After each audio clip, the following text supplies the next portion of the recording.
Poison's on the camera. What?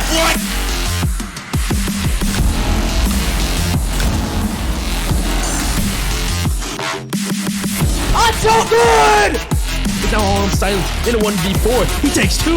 Down goes both. Can he stay alive? He downs another 1v1 on the Kento and he wins it! Clutch this round out for IF. He gets 2. That's a defeat. That's huge. Mikey, no, so oh my! On the drop. We're Subarctic is sprinting around desperately, and we're going to overtime.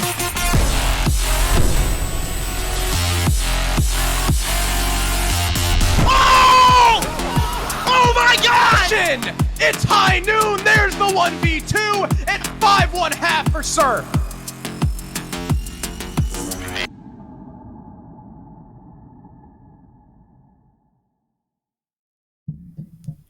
Hello, everyone. Welcome back to match number 2, rather, at our opening day of SCS6 Stage 2. And if you were not with us for game number 1, it was Dallas Vendetta, who used to be Investigation File. They've got a new org, taking down Achieve Esports with relative ease. They had to fight for it a little bit on map number 1. But then it got out of control. Then it got out of control, really. I mean, it was like... I almost would argue on map number 1, Achieve could have at times taken it. There's just a little bit of this and a little bit of Vivid moving in a corner here, maybe missing a step on attack there. You know, it was very competitive on Shelly, and then map 2 probably got tilted, probably ran out of energy. They're putting out funny tweets left and right. Maxley saying, guys, what are some good excuses mid-series? I mean, you know, it's like clearly their heads weren't in it. They kind of game got away from them. But as we go into this next match, though, this is a different group. This is Group B. The opening match is going to be Wichita Wolves and ARIAL Rise. And of course, ARIAL Rise, just as a refresher once again, is not the Challenger League team. That's not the one with Diaz and Gomez and them. It is a pug stack consisting of AUG, Rethinkin, CZ, Wimpy, and Valor. I mean, all incredible players in their own right, but they are a pug stack. Will they be able to pull the wool over the eyes of Wichita Wolves, who have made some recent changes? If you want to take a look at Wichita Wolves, a closer look in on their roster, we've got a little bit of a reunion. Jay has come back. The last time Jay played with this roster was when Melted was still here, and Jay was quite a player. There's a reason why he got picked up into Pro League from Beast Coast. Unfortunately, he has since been dropped. He finds himself back on the original Challenger League roster. Barring is also joining the ranks. He was on, I think, recently played with West Garfield Park, if I'm not mistaken, but Barring has been passed around quite a bit since Panic disbanded. And we're going to have to go through a little bit of rebuilding, of course, since Forrest's departure. Forrest was a massive player for this team. Reed is also, I think, either as a sub now or on the coaching staff. I can't quite remember, but as with most of these teams making changes, the big question going into this, is this team going to be improved, or are they taking a little bit of a step back? Obviously, there's still, to piggyback, I want to say, like, you know, freaking Mo. We've talked about him a million times as superstars. But Barring has been a question mark sometimes in his previous pre-gotcha. Even when I was watching him on FPL Queens, people were just questioning his plays, what he was doing, the pros that were watching that. So, I mean, Barring's a wild card. So it's remaining to be seen whether that'll be an upgrade. Will he be Avenai Part 2 or what? But let's talk about ARIAL Rise. Enough about Wichita. Let's talk about ARIAL Rise. AUG is the one that sticks out to me here. Yes, this team got gutted. They lost their 2 Brazilians. They lost and they're gone. They gone, man. They lost Beastly, their anchor, their knight in shining armor. The guy has literally been the team captain. He has the captain patch on his jersey, but he's gone. I don't know if he got too old and just said, you know, I'm done. My knees can't take it anymore. But no Beastly, no Brazilians. They bring in AUG, who actually last stage performed pretty darn well in a subbing role. They bring in Valor, who Millie Match Canadian CL was a solid player. It's honestly a really funny name that I'm seeing Valor's name again, which I think is more of a last second thing because Kento ended up going to Dallas Vendetta, as you just saw. And of course, CZ, the second big name I would say. You have AUG and you have CZ. Obviously, CZ has been incredible for Aqualix. He's been incredible for the old Wichita Oblivion roster of the past, CCS. CZ has a long, tumultuous history of being a superstar. And of course, Wimpy. Kyle Wimpy, whale emoji. I'm forgetting Rethinking as well. I guess he's also from Aqualix. Yeah. But again, you said it, Crow. Pug. There's a lot of pugging going on. This team got mashed together. Let's see how their new iteration looks, though. Yeah, actually, they might have a pretty decent chance considering the maps we're going to. First of all, they're the ones that have the first map pick. They opt to go to Chalet. Wichita Wolves are now bringing a pug stack of 5 fraggers to Coastline.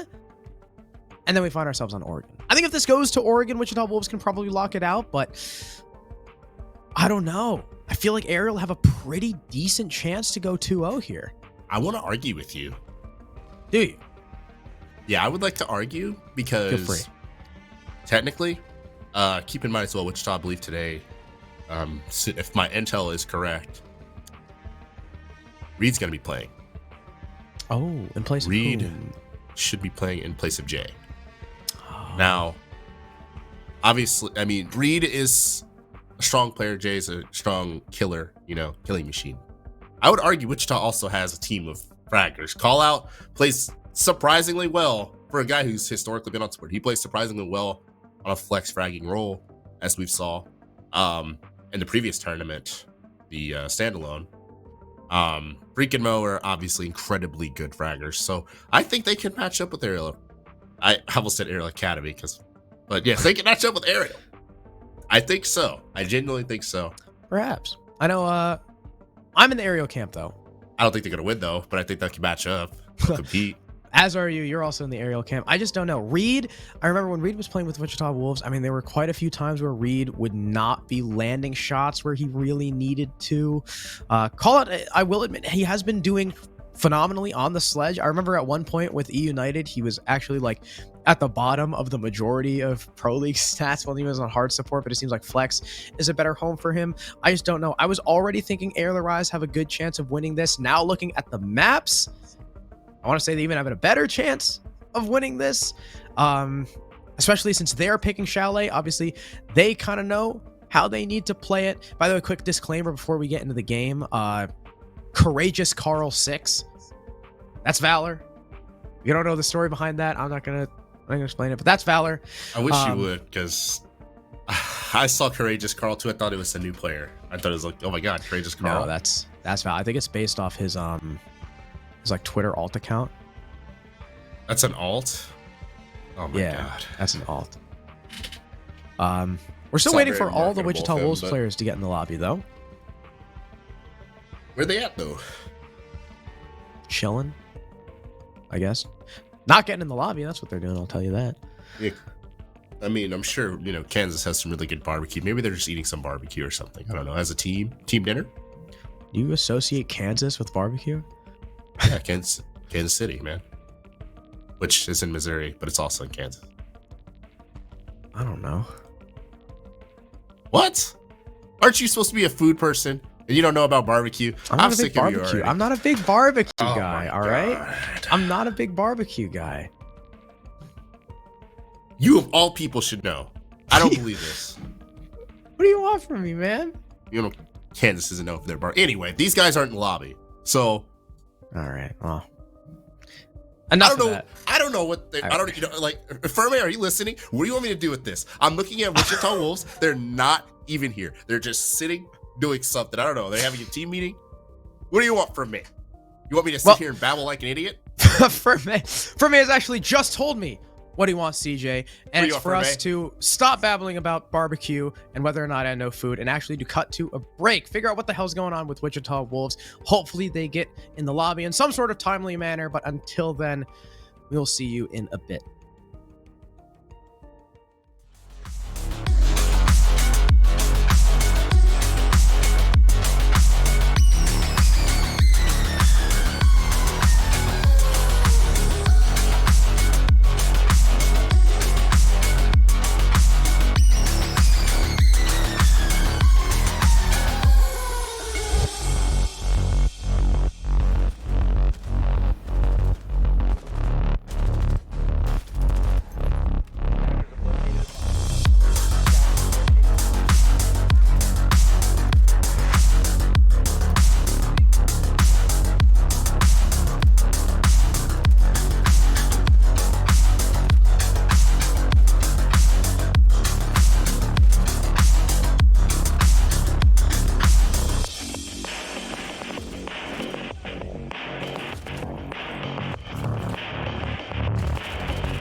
get aggressive. Reed's looking for it, and Hill got it! Have to push for the kill. Have to kill them with Transfers on 1-3! What a passion! It's high noon, there's the 1v2, and 5-1 half for Sir.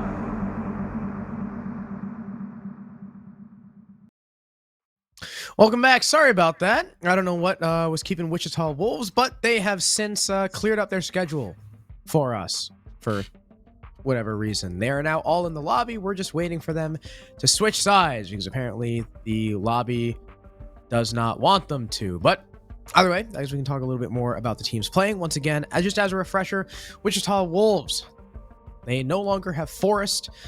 Reed is playing today, though normally they have Jay, and Barring has come in as well. So it's Freak, Reed, Mohes, Barring, and Callout. Meanwhile, Aerial Arise is not the Challenger League. Aerial Arise is completely different.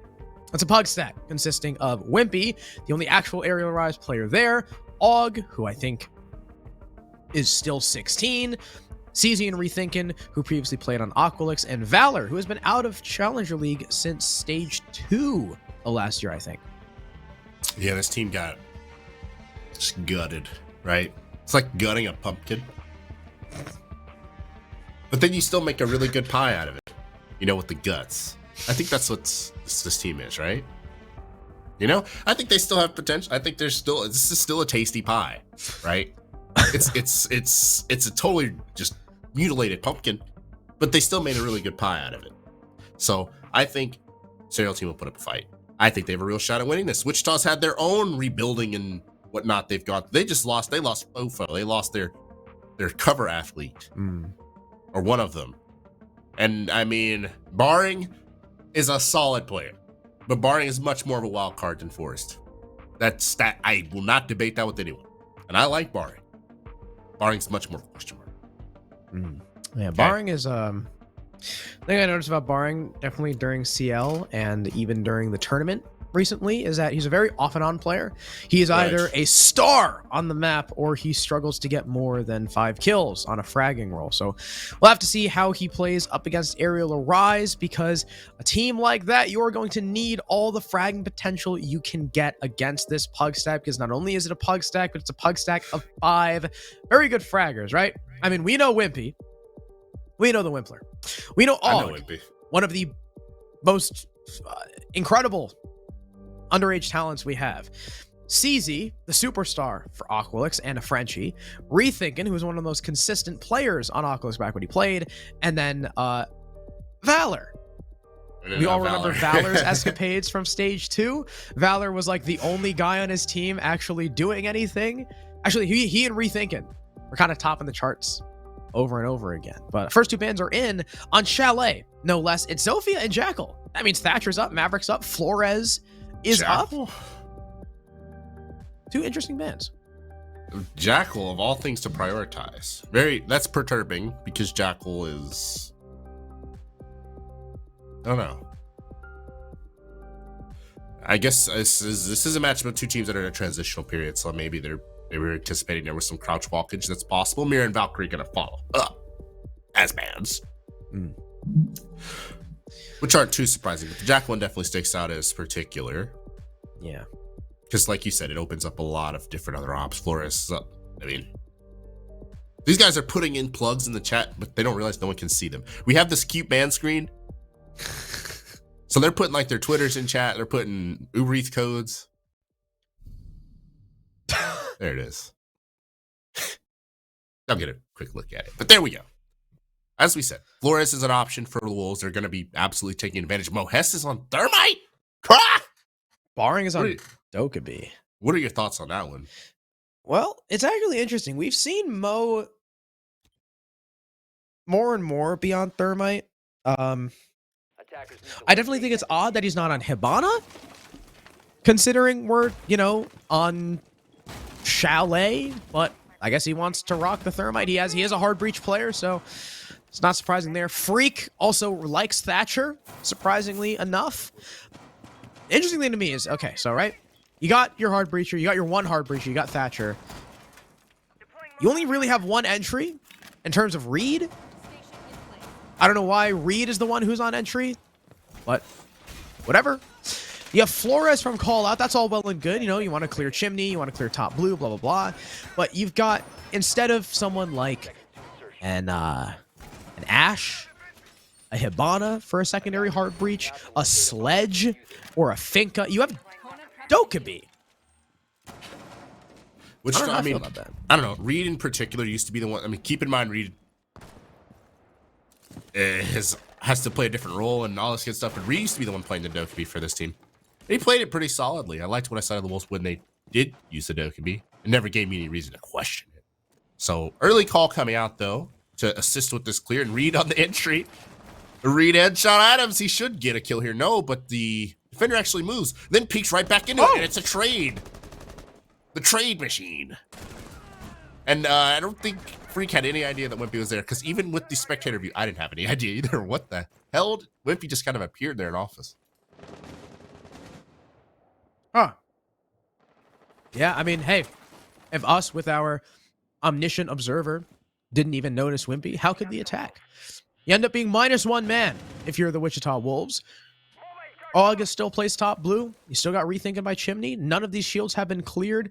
You've only killed an Oryx. And the Oryx even traded himself out. You lose nothing as the defense with an Oryx except a gun. So I'm sure Ariel Rise are very happy with the beginning of this round so far. Wimpy is still crouch walking above, but there's no one upstairs to challenge him, barring currently staring at his demons in dining and kitchen towards his backside. Mo is repositioning over towards main lobby. I don't even know where Callout is. He's outside games, but Wimpy in top fireplace claps barring. Long angle down into dining. That puts Wichita Wolves in an even worse situation.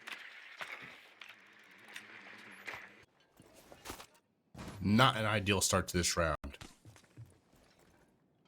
Frankenstein situation they have going with their roles clearly. C4 baited out. Peek gonna come through, rethinking, maybe reconsidering whether it made sense to peek. But this is a 1 versus 3. Callout, I will say, has won some crazy clutches. I've seen him do it. I've been a victim of some of his clutches. If you go way back. But this is one with the diffuser across the map too. He's literally he has to kill all of them. He has to just shoot Callout. Shoot. Oh. That would have given him a really good chance of winning it, but Yeah, but even if he jumps in right here, there could be a frost mat. Yeah. And there were 2. Oh, no. that's tragic. A tragic opening round, honestly, for the Wolves. Pretty tragic. Devastating. Horrific. Wimpy getting 3 kills. I don't think with like only one person knowing he was there. Right? That was Mo at the end, I think. But yeah. Not much to do there for Wichita Wolves. Ariel Arise, I mean, starting with the first clear, first of all, CZ trades himself out against Reed. Wimpy goes unseen for 2 picks. And Wichita Wolves are left kind of rotating outside, like fishing into the building and not being able to find anything. Ariel Arise, who, you know, we expect to be a super aggressive team, actually playing rather conservatively towards the latter half of that round. Well done to them.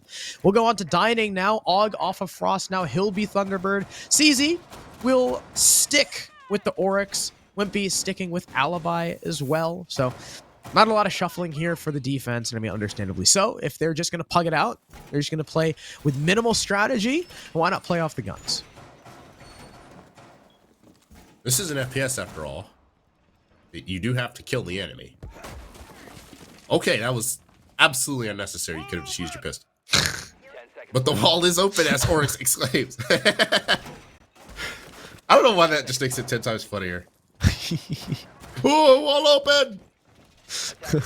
I mean, yeah, CZ do be opening walls. It costs him, I mean, cost him some health. There is a Thunderbird, so I guess it's not that big of a deal. But that's just funny. What a funny operator. He just runs through walls. Oh. Yeah, that pre-fire landed, I would have screamed. I mean, Wimpy is still Wimpy, right? His entire team literally disappeared around him. I mean, literally. Poor guy. His entire team disappeared. But he's still extremely solid and reliable, for sure. Og does get droned out in bar. There's 2 attackers who could potentially form a pinch. Wow, he's not able to get any of these drones. He gets away? Yeah. Even though there's people outside main door? There's no That's one there cutting him off. Yeah, Reed is right outside. Freak does get the first kill, though. Wimpy getting 3 last round. Does not get any here. There's another peek, though, and Freak doesn't react. CZ lands a free headshot. I mean, is it doesn't react or he couldn't react? I thought he saw CZ for a little bit. I mean, It just didn't click. for about 0.272 seconds. And just got absolutely murdered. Which evens things out. We're at 4v4.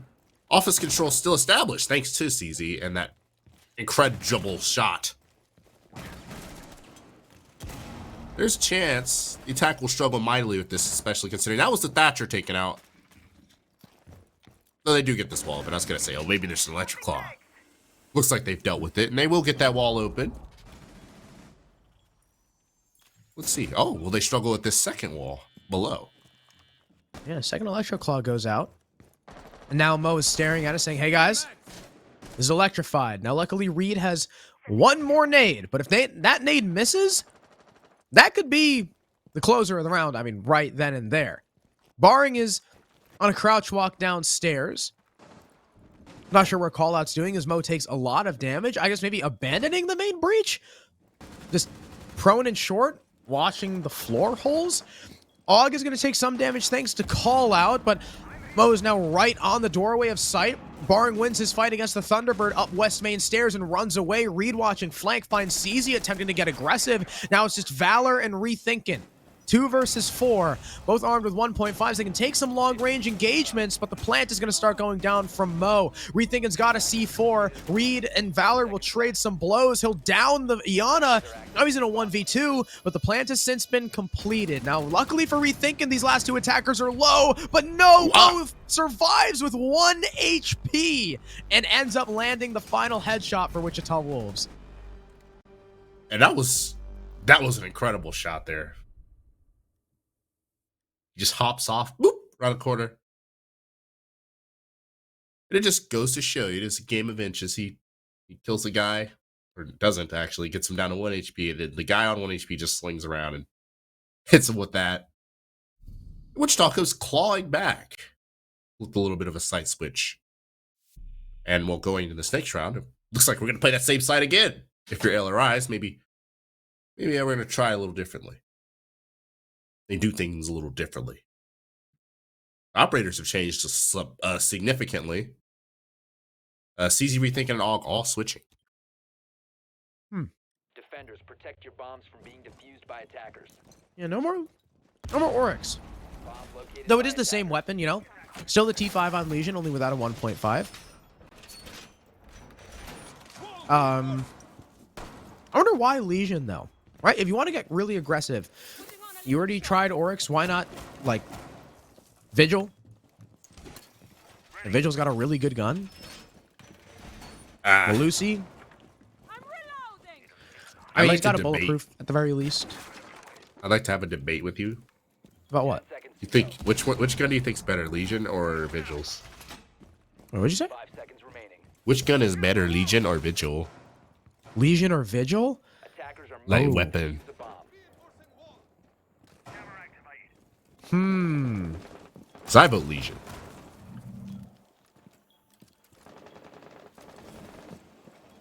I think pre this season, I would say Vigils because of the angled grip. But the angled grip doesn't do as much anymore. I was gonna say like people I guess to defend the Vigil a little bit is Vigil's SMG-12 used to be like cheese to where it like made sense to just run Vigil for that. I don't think his Keo was ever like that good. Really? I always thought that gun was Like it's good. Like it's good. I'm not saying it's bad, but I'm just saying like Legion's is cheese in comparison. Like it's. I guess. This is a headshot first game. Rate of fire and recoil is. You know. That's true. It's also got I don't pretty know. decent DPS. I don't know. We're debating it because, I mean, you know, CZ is the killer for his team. And obviously he has his preferences for what he likes, what he wants to do, and how he wants to terminate the enemy. And well, look here. He's holding a tight angle. Well, high rate of fire, low recoil. That's why the T5 is so strong. See, he's just, wow. He nearly killed someone twice there, but he'll never know how close he was to getting those kills. Yeah, he'll start to back off and attempt to peel off without completely forfeiting this top floor control. Call out is now on Ash towards the bathroom window. There's still a lot of bodies for Wichita Wolves to try and get through on this top floor, though. So you also got Valor up here, who could play for that C4. That's exactly what he's going to do, and call out crosses at the wrong moment. Valor finds the opener with that explosive, and that's going to do his team justice, especially with how much time is left. Those defenders grab a kill. They start to rotate off. They leave, I think, only one? No. Even Valor has since fallen back downstairs, and it's just CZ on that Legion. There's less than a minute left now for Wichita Wolves to make a play. I mean, they'll be able to clone him out, and he trades still on the Freak. Another. We've seen 2 even trades this game already. It's not even round 3. I don't think I've seen that before. And Mo, knowing the time is so low, he's going to start walking down trophy stairs with the case. Wimpy is in trading position of Valor as well. Someone's getting around pill. It's barring. Maybe looking to go basement again and come up west main. Maybe establish a crossfire from trophy window. It looks like it's going to be the latter option, but the thermite goes in too early before the Nomad's there. Valor gets one before he's traded. Reed is going to have to jump on in, but the case is forfeit. Rethinking is watching the west main window, and this round is over for barring. Only 15 seconds left, and he cannot get through this window without dying. Aerial Arise are going to take the advantage now 2-1. I mean, let's go rethinking. I was gonna say, TK. I'm like, his teammate's trying to kill him. The guy's not peeking, but he gets the kill anyway. And that was a really solid round defensively. I mean, another trade between CZ and somebody. CZ's like his 3rd trade, but that was just a lot of things that were kind of 50-50 went the way of Ariel. The C4 that especially went out on that balcony. I mean, I call it how I see it. That's just kind of unfortunate, but also fortunate, depending on whose side of the situation you're on. And of course, Courageous Carl, you know, being very courageous in the corner. Trophy getting that kill. They just kind of held firm, stayed steady. They're able to lock it out, and we're going to Bar Gaming. Or I don't know how you feel. I feel like both teams have taken turns with very decisive rounds. Now, Ariel are going to go back to Bar. This is where they started the map off with a point thanks to a 3K from Wimpy on the Alibi, who is largely left unseen. Hopefully, Wichita Wolves get a little more thorough with their drone work. They're going to keep playing that Flores, only it's changed hands. Call out is now on the Thatcher, deciding Freak is better spent on that primary entry. The Ash, we've seen Freak do some despicable things on this operator when he's freed up to play without those, you know, much needed EMPs, without really 100% needed utility in his pocket. That playmaking power, he can open up this site by himself against Ariel if given the opportunities. The only thing is that all 5 members of Ariel, as we've discussed, are incredible gunners, perhaps on that same skill level as Freak. Absolutely. And we see just a lot of Ariel defenders just spread piecemeal everywhere. Rethinking, I believe, Trophy. Someone else, undetermined. Og on Smoke is in the basement. Is that a free place? Yeah, it Look, is. I want you to look where Og is and look where the site is. Yeah, he's big garage. My question is, who's going to make... So Rethinking's probably playing here for the sound call out. Actually, it's his C4, so that makes sense. And easy for John Rethinking. That is one of the freest nitro cells that you can get in this game. Reed dead first, and considering this is Bar, that utility is going to be sorely missed. Now, luckily, you have the Flores still. There's no mute on the board to stop the drones as well, but as Mohes falls, you've lost your only Heartbreacher. Yo. Wow, Sissy! Boring gets demolished. Well, there goes the Flores I just talked about. Long angle being held from Library. Freak can't fight it back so far. And I mean, we've only spent about a minute 20, minute 15, and Wichita Wolves have lost 3 bodies. Yeah, they are definitely That was Frenchie power right there. CZ has a knack for doing that. He's done that a lot.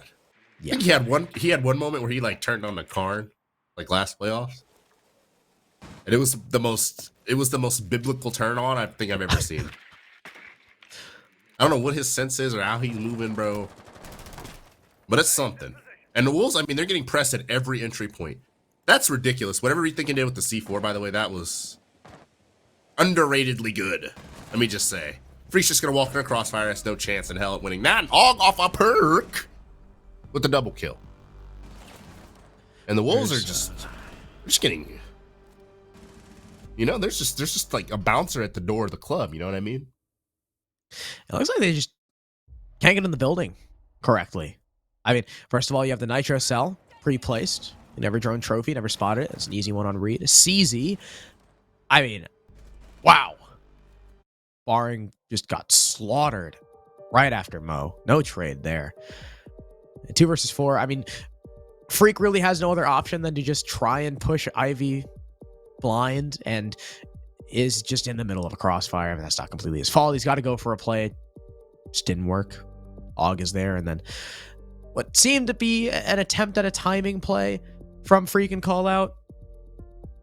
Call was maybe just a little bit too slow. Allowed Og to reposition. And well, the round was pretty much out of his hand at that point. Anyway, Aerial Rise are up 3-1. And the more dangerous prospect with this, CJ, is not only have Aerial Rise tied the half at worst, right? One more round and they win the half. But they're on their defensive chalet. Absolutely. That is quintessential. Sorry. I had to. Well, you guys can't see it. They will be going to Wine Cellar and Snowmobile. As you say, that's a difficult, as we've talked about. We watched this map in the previous series. That's not an easy site to win. For a multitude of reasons. Often have to force it. Forces you to do some wild stuff. Or anchor and pray to God that you can hold. And obviously with the Thatcher on the board, anchoring is not the easiest thing to do. So we're going to see a roam. Defenders protect bombs from being defused by attackers. And we're going to see some craziness. As we've seen every round from Aerial Rise. Question is, does Wichita, in their weakened state, now Jay, with their roles comparable to scrambled eggs,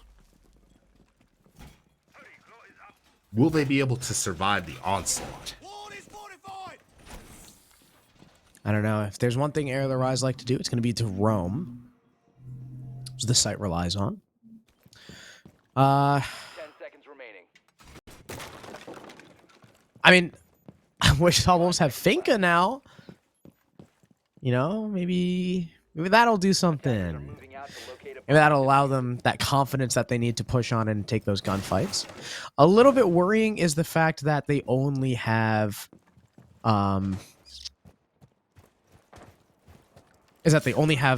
Ace. I don't know why I forgot the name of the freaking operator. Is that they only have Ace and there's a Kane on the board. Electro Claw is going to attempt to be tricked, but luckily there is that Thatcher. So unfortunately the Electro Claw trick not going to work from Wimpy.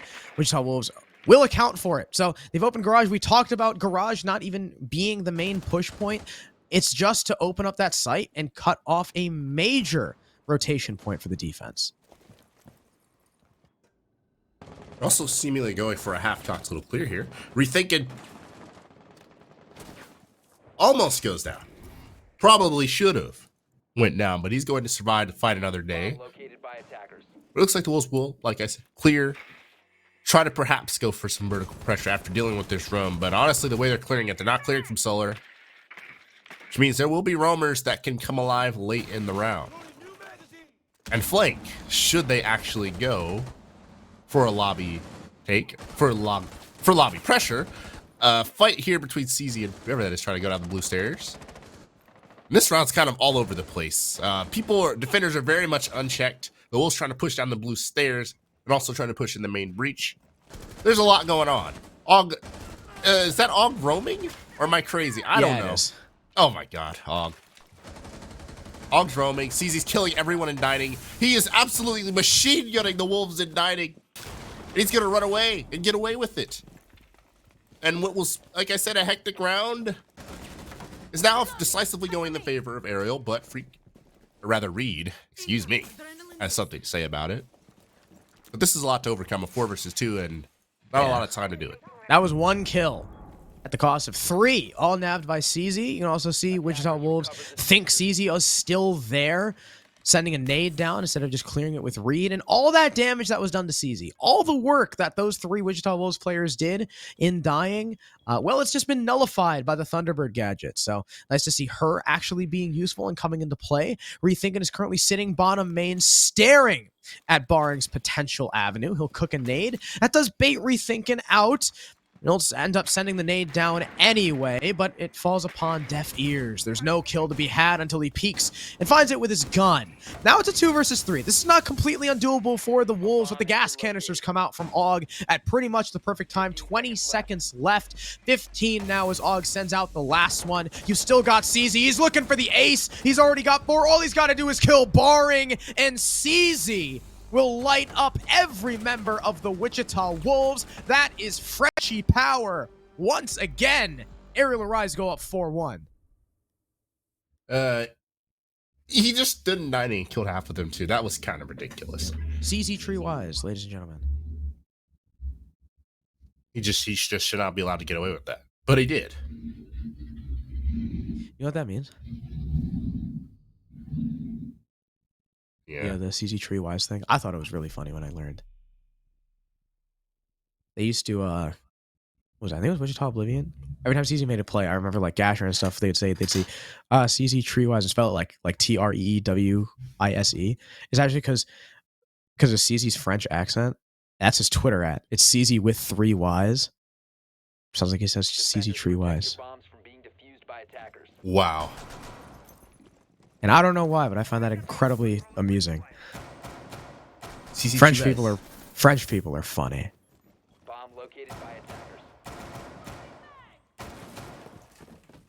Interesting. Yeah, I mean that's. I can imagine CZ he's like plugging. His He's Twitter. 10-4 in 5 rounds. CZ Tree-wise. You CZ Tree-wise. Like he says it like that, so they just caught on, you know. 10 seconds to insertion. He's got a 2.0 KPR right now. 5 seconds remaining. A 2.5 KD as well. Everyone else on the team has 3 kills.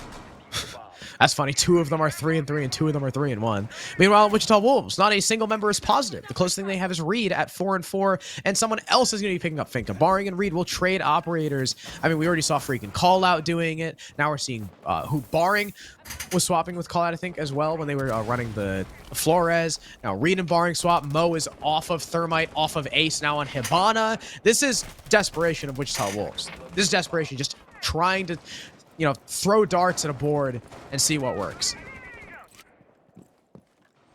They've definitely gone through a lot over the past couple of weeks. And so for the traditional, we have them as the team that triangulates Twitch drone throws and whatnot. They have everything down to a science. They've definitely been out of their element over the past couple of weeks, thanks to extenuating circumstance. And while the role shuffling is obviously a huge part of that, so we see a repelling attacker. But do they know CZ has an oblique angle into them? Oh wow! I thought that guy was gonna get a little crazy with it, and Call Out was gonna find that kill, but he doesn't give away the first pick just yet. In fact, it's been about a minute 20. Wichita Wolves haven't done too much in the building. Just as I say that, though, CZ's going to take a bullet, use that Oryx dash to get away and evade even more. He'll survive for now, but he'll actually re-aggress, looking for the pick over towards Bathroom. Mo's going to be the first one to take some shots at CZ. Oryx avoids them for now. We've also got Wimpy holding his crossfire all the way from half wall in Master. Or sorry, not in Master, in Office, rather. And CZ does end up claiming that first kill. Mo walks on in. He dies. Callout does get the refrag, but it's costed them their hard breacher and 2 whole minutes, CJ. A whole lot of nothing happening right now. They do have somewhat control of Master, but they do not take into account that Wimpy's in Office. He went huge here before in the opening round of the game, actually, where he seemingly was in an unknown position. The Wolves couldn't handle it, and once again, they find themselves in this pickle. Callout does find a courageous Carl, aka Valor, and rethinking, losing that gunfight to Barring. This is honestly the Barring special. Crouch walking up from the basement. That's what he's known for. That's where he makes his money, and now Aries has to do something crazy to wrestle control back from this round. Wimpy out of sight though. He's gonna have to push. He's gonna have to honestly make the retake of a century. He gets the first kill, but there's 3 Wichita Wolves guns staring at him. Surely they don't allow him to push through this doorway. Pre-fires left, right, and center. Yeah, I don't see where Wimpy would have a chance at potentially killing all 3 of these guys at once. Not really possible. Freak will get that final kill, and you can thank Barring Callout for reopening that round for the Wolves, allowing them to close out what was honestly pretty, I love to say it, stall city. Yeah. I mean, they wasted 2 minutes on CZ and ended up losing a body. They lost their hard breacher, but it didn't matter at the end of the day. They didn't need their hard breacher if they're going to be pushing backside. Now, Barring and Callout have just left the game. I don't know if they called for a rehost at all. No, what if their internet went out? That would suck. We went on another round again. Hard breach, losing their hard breach didn't really matter there, because they decided to push backside. I mean, like you said, big play from Barring, as it looks like, yeah. Looks like we're gonna have to rehost because the lobby is bugged. But big play from Barring coming up by West Main, actually winning this fight against the Jaeger. Didn't expect Rethinking to drop the ball like that, and then coming up and slamming Og. I mean, Og saw Barring's shoulder for a second and then didn't stand a chance. And from there, sight control fell away. So huge stuff from Barring and Callout. And they're really the only reason why that round was won, despite them only having a minute left to do everything. But still, it's a 2-4 half after your attack on Chalet. Still not looking too good. I will say going to defense is a lot easier to hide role problems. Attack, That's true. I mean, you know, there's no hiding it. We had Reed entering at one point. Okay, Reed he's getting up there in age, right? He doesn't have the arm strength that he used to have. He doesn't have the athleticism he used to have. So for him to be entering, it's clearly not what they ideally want. In an ideal, I mean, there was even call out on Ash at one point. They're just all over the place, right? Yeah. On defense, it's much easier to say, oh, well, one guy will play smoke and then everybody else kind of plays whatever. You know, you're playing a defender, right? It's not that crazy. On attack, you need much more structure and much more logic behind everything that you do. Obviously, the Wolves, it didn't really work out for them being in such a transitional state. Yeah. They lose that half, but I think on defense, they'll have a fighting chance of perhaps coming back. And I mean, for Arial, it's the same thing. You know, they have a team of, you've described them as a pug stack. They are. So they might struggle on attack too. To be completely real with you. Yeah. I think that's something important to remember. While it's not a great half for Wichita Wolves, losing what should be the advantageous side, like you said, Ariel Arise might not be the best at attack. I don't really know who's going to be playing on support for this team. I remember when Wimpy played on support for KCP, that didn't really go all that well. Rethinking as well on support for Aqualix, that didn't really go that well. Aqualix was probably better when he was on flex. Yeah. Who's going to draw? You have Og and CZ who aren't going to play support. I mean, maybe that leaves Valor, but Valor was an Ash main in CL. And a lot of question marks for Ariel Arise's attack that we hope to answer momentarily as we have all of the Wolves back in the lobby. We're now just waiting for the Ariel members to rejoin, and hopefully we can get into back into Chalet. But hopefully we don't see a lot of the same problems. I know big problems for Wichita Wolves was simply getting enough info to push in and actually win fights. I mean, if Ariel Arise just droned decently enough, that should be enough to win their attacks. It's a big should though. It's Because a I big mean, should. I'm looking at the lobby and these guys in the lobby. You know, is Rethinking gonna drone? I don't think I've ever actually heard Rethinking's voice. I'm gonna be honest. I've been studying him as a player for so long. I don't think I've ever actually heard him talk. That's Valor. funny. Valor does not strike me as a droner. So this is, Neither do I. I don't know. This is perplexing for Ariel. Of course, you can just win rounds by just running at people, you know, doing all that, right? But I don't know. I don't know. I don't pretend to know either. It could get crazy in here. Yeah. As well, too. I mean, that kind of playstyle is usually easier to find success with on a map like Coastline rather than Chalet. Because Chalet, you know, if you try to do that, 9 times out of 10, you're going to be staring down someone behind a shield. And then you just get clapped. You're going to have to really, really get some good timing, or at least, you know, be fast with util if you want to play that kind of style on Chalet. So, I mean, like you said, really don't know. A whole lot of question marks for both these teams. And regarding Wichita Wolves, I mean, again, right, big problem on their attack was not winning fights and info. I don't think they're going to have any info problems on defense. Hopefully that's alleviated, but I don't know about the winning fights part.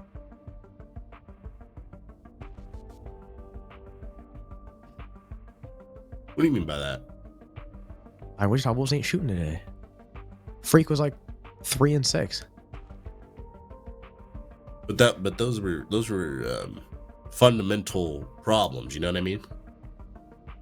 Those were quintessential fundamental problems with the source code of what the Wolves were trying to do. You know, I don't think it was whether he. You know, I actually remember talking about this before at the Wolves. The Freak in particular. I think he's still shooting. Is he being presented with opportunities to shoot? That's the real question. This game, it is a shooter. But Siege is famously, you know, it's basically an RTS, a MOBA, and a shooter at once. You can win with just using one of the big three, I guess, in your game style.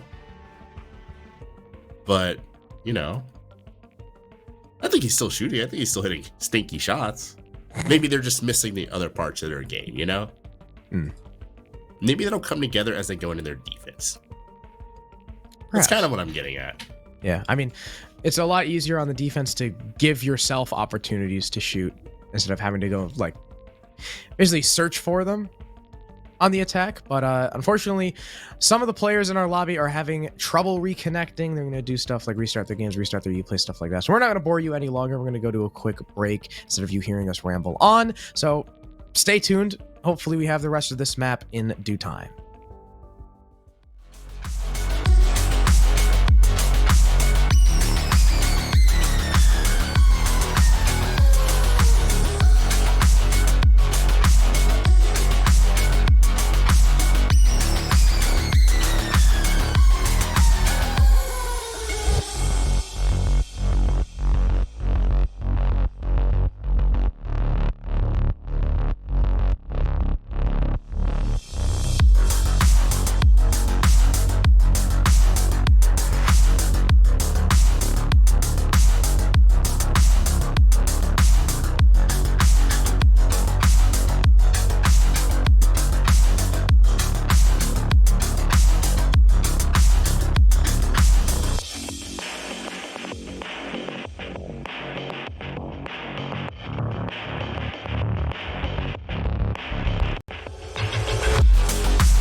Hey, We're back. Yeah. Back on Chalet. Call out, I guess, successfully restarted as you play. We can finally see how the other half goes. Wichita Wolves going to start on Master Bedroom and Office, a site that's heavily fallen out of the meta. I think you would agree, CJ. I mean, in many recent times, at the T1 level, at the T2 level, even here in SCS. No one likes defending Master. Garage has largely taken its place now that people have figured out how to roam on it. But I guess Wichita Wolves want to go to, I guess, what I would now consider to be the offsite of this map. I mean, hey, you know, you said all that. I don't know. I feel like I still see some Master. I feel like I see Garage Attackers more. need to locate and defuse as many bombs as they Yeah, can. I think it's a site. I think it's a game where, you know, rather it's a map where all the maps are playable. Or sites. What am I even saying? All the sites playable. Especially when you Wolves and you're trying to patchwork something. See if something could work. I do agree. No, this is probably the worst of the four. And I'm sure there are numbers that back up that fact. I don't mean it's not playable. It's just the worst. You know what I mean? 5 seconds left. Yeah. It's like, you know that Burger King is the worst. Must locate and defuse a bomb. Like burger restaurant, right? But you'll still eat it. No, I won't. If you were like walking through the Sahara Desert and you haven't eaten in 3 days, you'd still eat it. I mean, no, actually, CJ, I would rather die. Interesting. No, I'm kidding. But we'll see how ARIAL Arise decided to take this. So let's look at the roles, right? Rethinkin's on Hard Breach. That's what he was playing on Aqualix. CZ is actually on that Flores, so it looks like maybe he'll be on Flex. We have seen Wimpy on Flank Watch before, and I guess Valor and Og on the entry makes sense. Curiously enough, CZ is actually rocking the DMR on Flores. That's a pretty rare sight, I would have to say. But ARIAL Arise are going to be going for a solar take. This is one of the reasons why Master has fallen so far out of the meta. Solar takes, at least for the attack, tend to be so simple, straightforward, and you get a lot for very little. Definitely. Freak's in a very ambitious spot too, by the way. Yep. There's the big window getting opened. There's 2 DMRs. Oh, yeah, there are. I was about to say, wait, what's going on? Yeah, there's multiple DMRs. And Freak, yeah, he's forced to vacate the position he was at. Assuming when Rethinkin actually opens that wall up, Selma's Freak's gonna be in one hell of a position. Freak is also like, those DMRs pack a punch. Like, he's like 1 shot's worth of HP. Wow. Mo, who was also 1 shot, will get finished off by CZ. CZ is looking like he CZ. wants to peek around. Freak does get the kill before he dies, but he's still traded out. Now it's Baring's turn to try and get aggressive. He catches one with a nade, and Rethinkin doesn't look to his back. There's no trade found. At least there's Valor to find call out. Rethinkin as well is recoverable, and CZ, he just walked in the piano. He'll get one. Baring slams him with the pistol. I mean, Valor could res Rethinkin here with the Finka boost. He's gonna do just that. We're back to a 2-on-1. Baring's in a decent position to win this round, though, if he can kill Valor. He's only got 50 seconds to delay, but wow, what a nade! Valor makes sure the round doesn't slip out of control. ARIAL Arise now go up 5-2. How did that... Oh, Okay. courageous Carl. With the incredible grenade. That was really courageous peak, to be honest with you. He knew Baring was holding that, and he still swung him through the nade. That's kind of incredible, actually.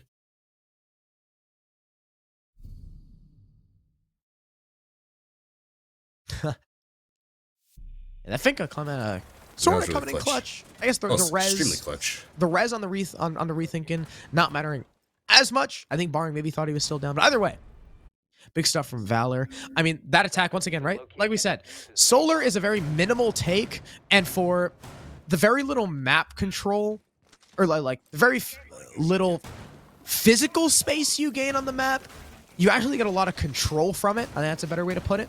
I mean, the wall was open. Freak was not in a good spot. CZ was able to easily find 1 kill on the retreating Mo. Freak, because he was so exposed, was traded out. there were a lot of moving pieces there for Wichita Wolves, and Aerial Arise kind of capitalized on it, on a lot of it really well. I mean, sure, Wichita Wolves found some really good trades, but CZ, I think, just kind of materializing in Piano definitely helped Aerial win that round. I was really worried about their prospects once I saw most of their play was still in Solar, and there was a guy in office holding the long angle. Once that guy in office died, it's pretty straightforward for Aerial. And I mean, 5-2, right? 2 more rounds, and Aerial will effectively win the half. And I mean, that attack didn't look terrible. It really didn't. And when you're talking about a lot of moving parts, does it favor the Wolves? That's not their style. Moving parts. They want to know what's going on at all times. So there's a lot of moving parts, as you say. That throws a lot of wrenches and a lot of issues into what they're trying to do. What they're trying to set up. Very problematic. Mohess is trying his best, his darndest, to hold this position. Thinking and considering throwing the C4, but he's not going to. At least not yet. More importantly, Barring is holding a very powerful position on these stairs. And since the attack hasn't actually brought you, you'll see teams bring like the buck or whatnot to buck up in the garage. Can angle on this player in West Main Stairs. Maybe even bring a Capital. But neither of those are options for Aerial Arise. So they're going to have to really improvise clear onto this Jaeger. Or this solar take just simply won't work the way that it worked last time. Aerial Arise much slower now that Wichita Wolves look to be prepared for it. Ooh, hopefully Barring doesn't get too aggressive. He cannot afford to be peeking out. Unfortunately for Aerial, after clearing the Aruni gates, there is no follow-up. So the burn that they used is going to be effectively useless. I mean, Wimpy's still got 2 flashes, but there's still ADSs up on that staircase. Maybe they can use a Flores drone to clear the ADSs, or at least force the Jaeger out of position, but that's not looking like the plan of action so far for Aerial Arise. Wimpy as well on the double window, attempting to spam through the floor. Can't really cut off Master as effectively because, again, none of Wichita Wolves are being forced to move. As I say that, Reed will get the first kill on CZ on, looks like Bathroom Balk. Valor is the next to fall. One player will try swinging it, but can't connect the shots. Freaks got cover, and wow. Wichita Wolves take round 8. They're ready for that solar take, and Aerial Arise could not do anything about it. Definitely an adjustment. However, whatever degree of which you want to call it, whether it's a micro or a huge adjustment. The adjustment to simply hold the stairs. Clearly, Aerial Arise was not ready for it. And, I mean, I would say 90% of it was the op lineup. They had no real way of dislodging the player off the stairs, which is something you expect, or rather, I guess if you watch a lot of these games, you come to expect from a bug stack. They don't necessarily bring the right operators for the take they're trying to do.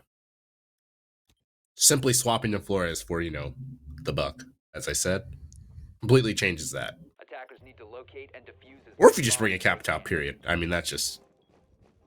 bomb located by attackers. The Aerial Arise pug stack is not at the level. They are not at the Attackers have mastery discovered the level location of a bomb. to where they are pre-bringing ops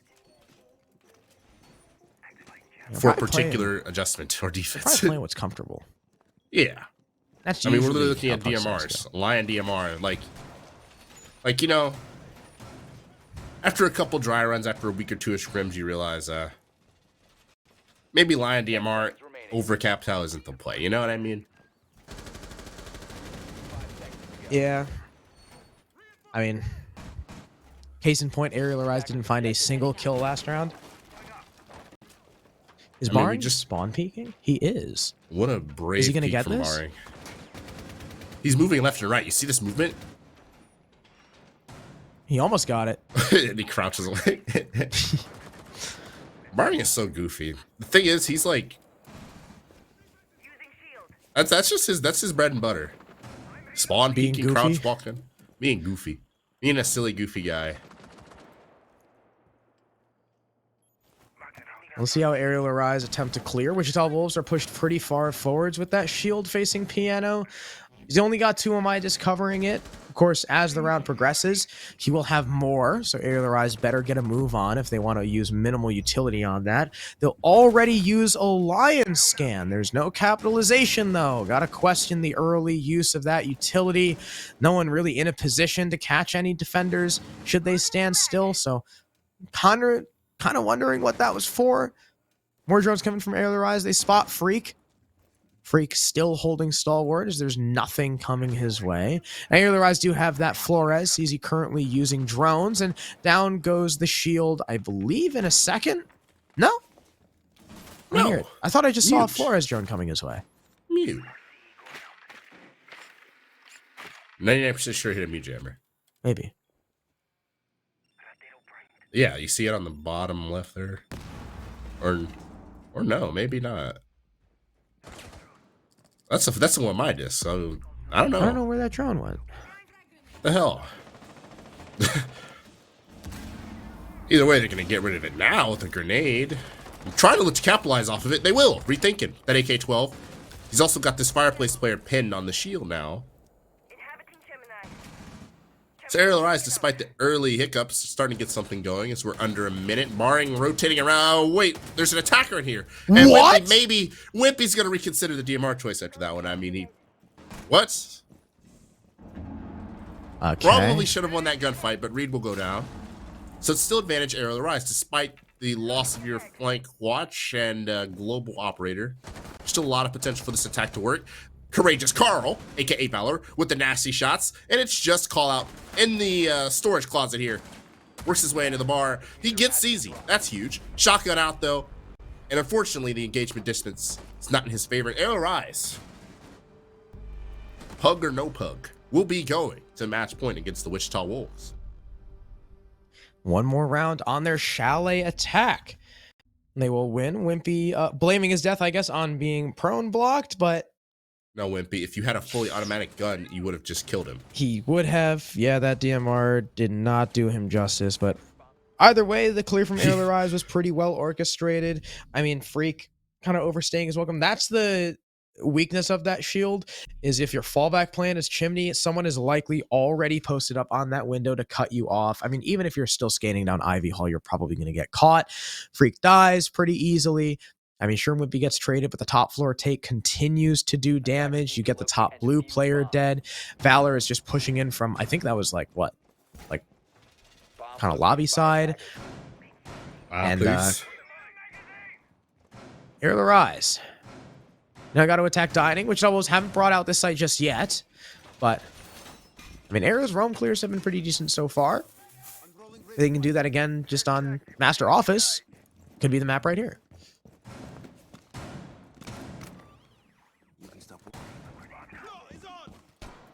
Let's see how it goes. 10 seconds to go. I'm wrestling Wimpy's DMR, by the way. I mean, that DMR is pretty good. It does like 7 trillion damage. Attackers So I respect it. I just like to make fun of Wimpy because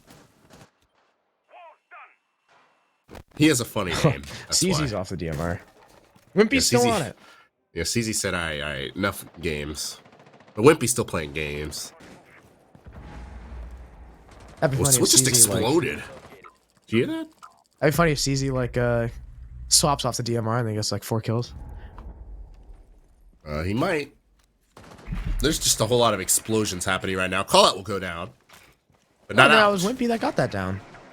I mean, maybe it's that 7 trillion damage DMR. I mean, let's go, Wimpy.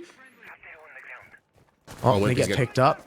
Oh, Wimpy just might hop go in, for the Wimpy. fast play with the stun. There's the Do it. Lion Scan. Come on, Wimpy, jump out. He still sees the Malusi, but I guess he can't bait the pickup anymore, so he's not going to go for the play. Oh, no, rethinking gets caught. Blindsided by Freak running out towards main door. The attacker is not yet posted up outside game's window, so they can't catch this Mozzie just yet. Freak gets away with his life. I mean, the Malusi is still down. Call is probably just going to bleed out and die, but the rest of Wichita Wolves, those roamers, will head back to above the site. The horizontal roam, done and dusted from Ariel. And looks like CJ just stole that kill. But we already even 4-4. Even rethinking in his death was able to open the wall. Pre-fires from CZ nearly catching the smoke read. He's now forced to prone and worm his way around the side as he's trying to stay alive as long as possible. All off his perk will throw a flank camera. Honestly, not a lot of emphasis around offices whatsoever, so it's likely the Wolves are holding top 4 holes, and they are. A snipe from Wimpy, though. But again, they aren't concerned with offices, and I think that might be their undoing. Even if they're able to find Reed here, I'm 99% sure he should have died. If he doesn't die from that, he'll die there. And well, it's just Marring, the last player above. Side players just melt for the Wolves, and well, you missed that opportunity. It's going to give away his position. But I imagine there is an Aerial Arise attacker who's waiting for this vault over, and that's Wimpy on that DMR, the same DMR I was cooking him up for. He got like a multi-kill that round. CZ took one of them, but Aerial Arise, He got 3. Yeah, Aerial Arise will take the map. 7-3, rather dominant. Now, this was Aerial Arise's map. Makes sense that they won it, but I didn't expect it to be that wide. 4-round gap from the two teams. I mean, Aerial Arise showing us that they can certainly shoot. That's why they are a pug stack put together. All 5 of these guys are 5 of some of the best fraggers that we have seen in Challenger League. And, well, I guess with the exception of Og, because he was 15 last year. But, I mean, they put on a real show. Wichita Wolves, a lot of those rounds, I mean, like you said, either weren't shooting back or were never given the opportunities to shoot back because Aerial Arise would just dust them as soon as those opportunities arose. So, well done to Aerial. That's map 1 is done and dusted. And I mean, the performance like that, I really worry about Coastline here for the Wolves. Hey, you know what you do when you're worried, right? What do you do? Eat some Mike Night. Ain't nothing like some sugary sweet candy, or sour actually, to ease your nerves going into a stressful map number 2 when your rolls are all over the place and your savior Forrest has left you. Why not just pop some Mike and Ike's? Just take a snack, you know? Take a snack break. Think about things. Reconsider what you're going up against as we head into Coastline, Fragger City. And Aerial Arise has no shortage of those, I would say, Crow. No, they a lot of them were firing on all cylinders on the last map, especially CZ, probably the star player. Wimpy started heating up towards the end. Og had a pretty good game too. Of course, we'll find out once we have the stats, and that comes after this break. Don't go anywhere. We have map number 2 coming up after this intermission. Have to get aggressive. Reed's looking for it, and he'll get it. Have to push for the kill. You have to kill them with Lucy. Transfers on 1-3. What a passion! It's high noon. There's the 1v2. It's 5-1-1/2 for certain.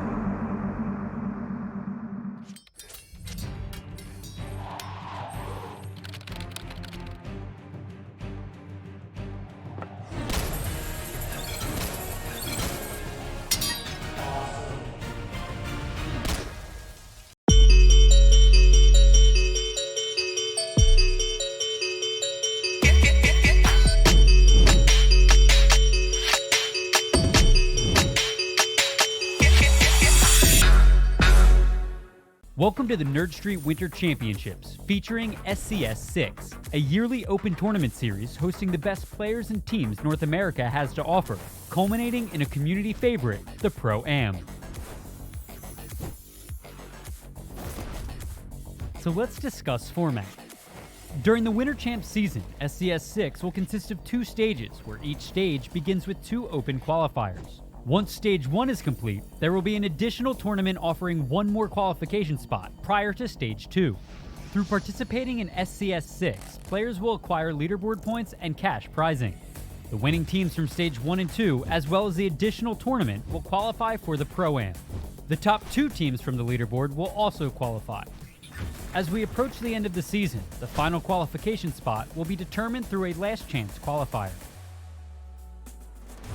The grand finals of the Winter Champs SCS6 will feature the return of the Pro-Am, where the top amateur teams have an opportunity to define their talent against the North American Pro League. But in the end, only one team will be crowned Winter Champs. Sign up today and make history. There once was a tournament during the season of snow, filled with contenders of might, with names Deez, Ligma, and Joe.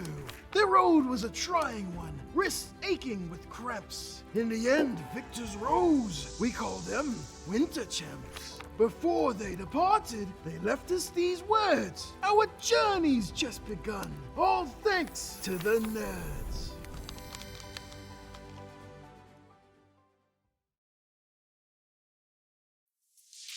Have to get aggressive. Reed's looking for it, and Hill got it. Have to push for the kill. Have to kill the Lucy. Transfers on 1-3. What a passion! It's high noon. There's the 1v2. It's 5-1-half for Sir.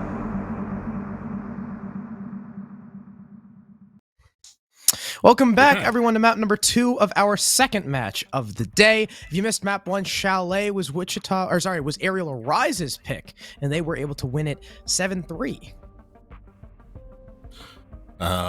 Depends on who you ask whether that was shocking or not. If you were just joining us, Wichita, of course, dealing with they're in a transitional period. Just picked up Barring. They're missing Jay.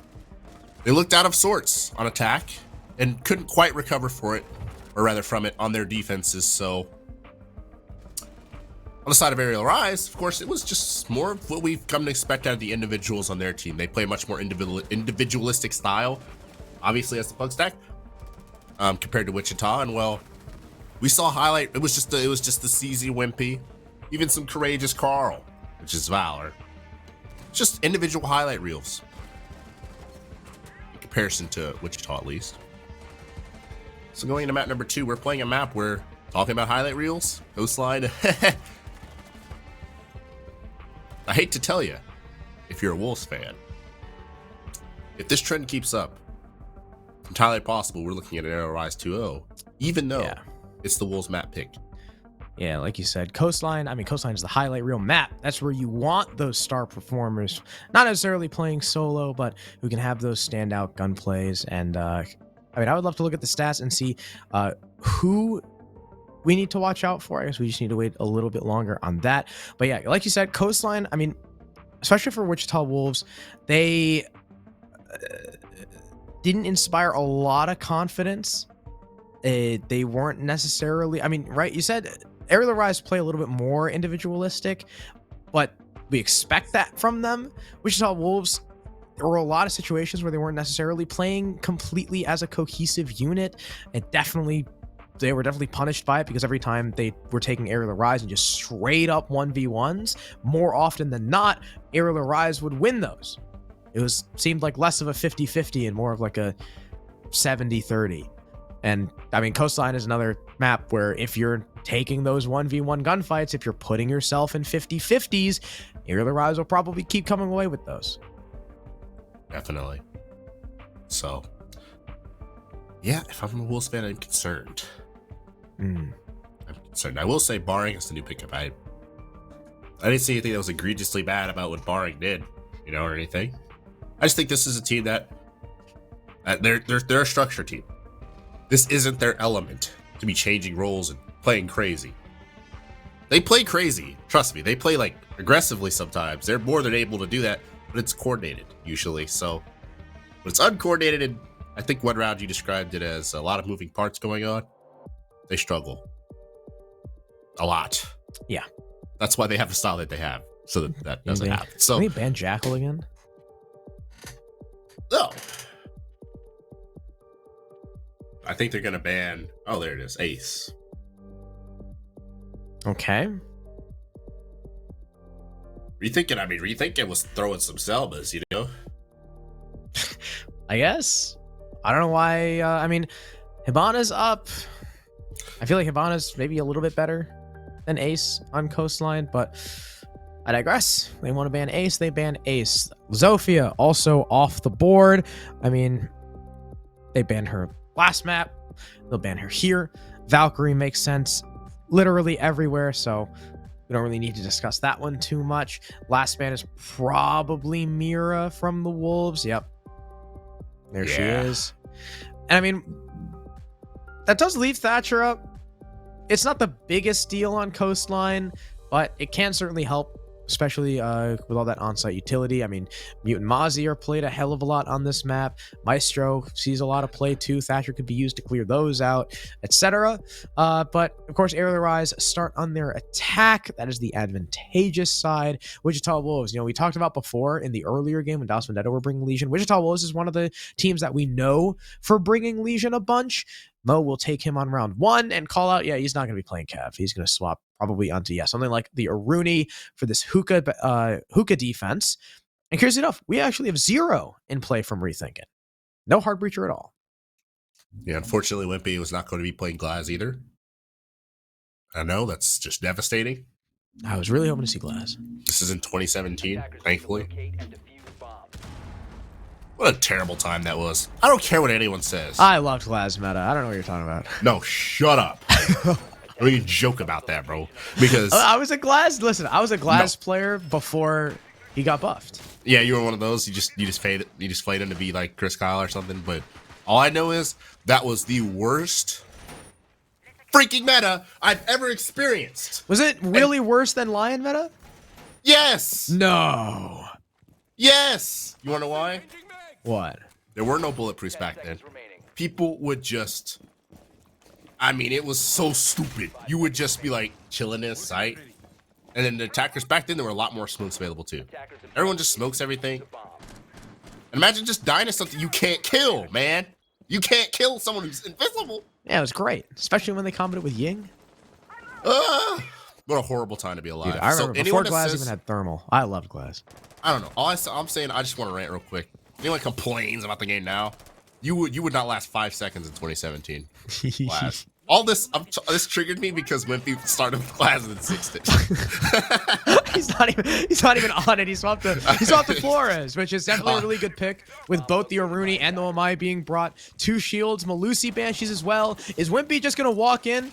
Wimpy looks like he really just wants to walk in. In fact, he will do so. Now is planting behind the pool table under the cover of this Ash. There's no one even in Cocktail. Where are these defenders? They'll be able to get kills, though. The nade actually killing the planter. Massive misplay by Og, and not a single member of the attack able to find a kill after that.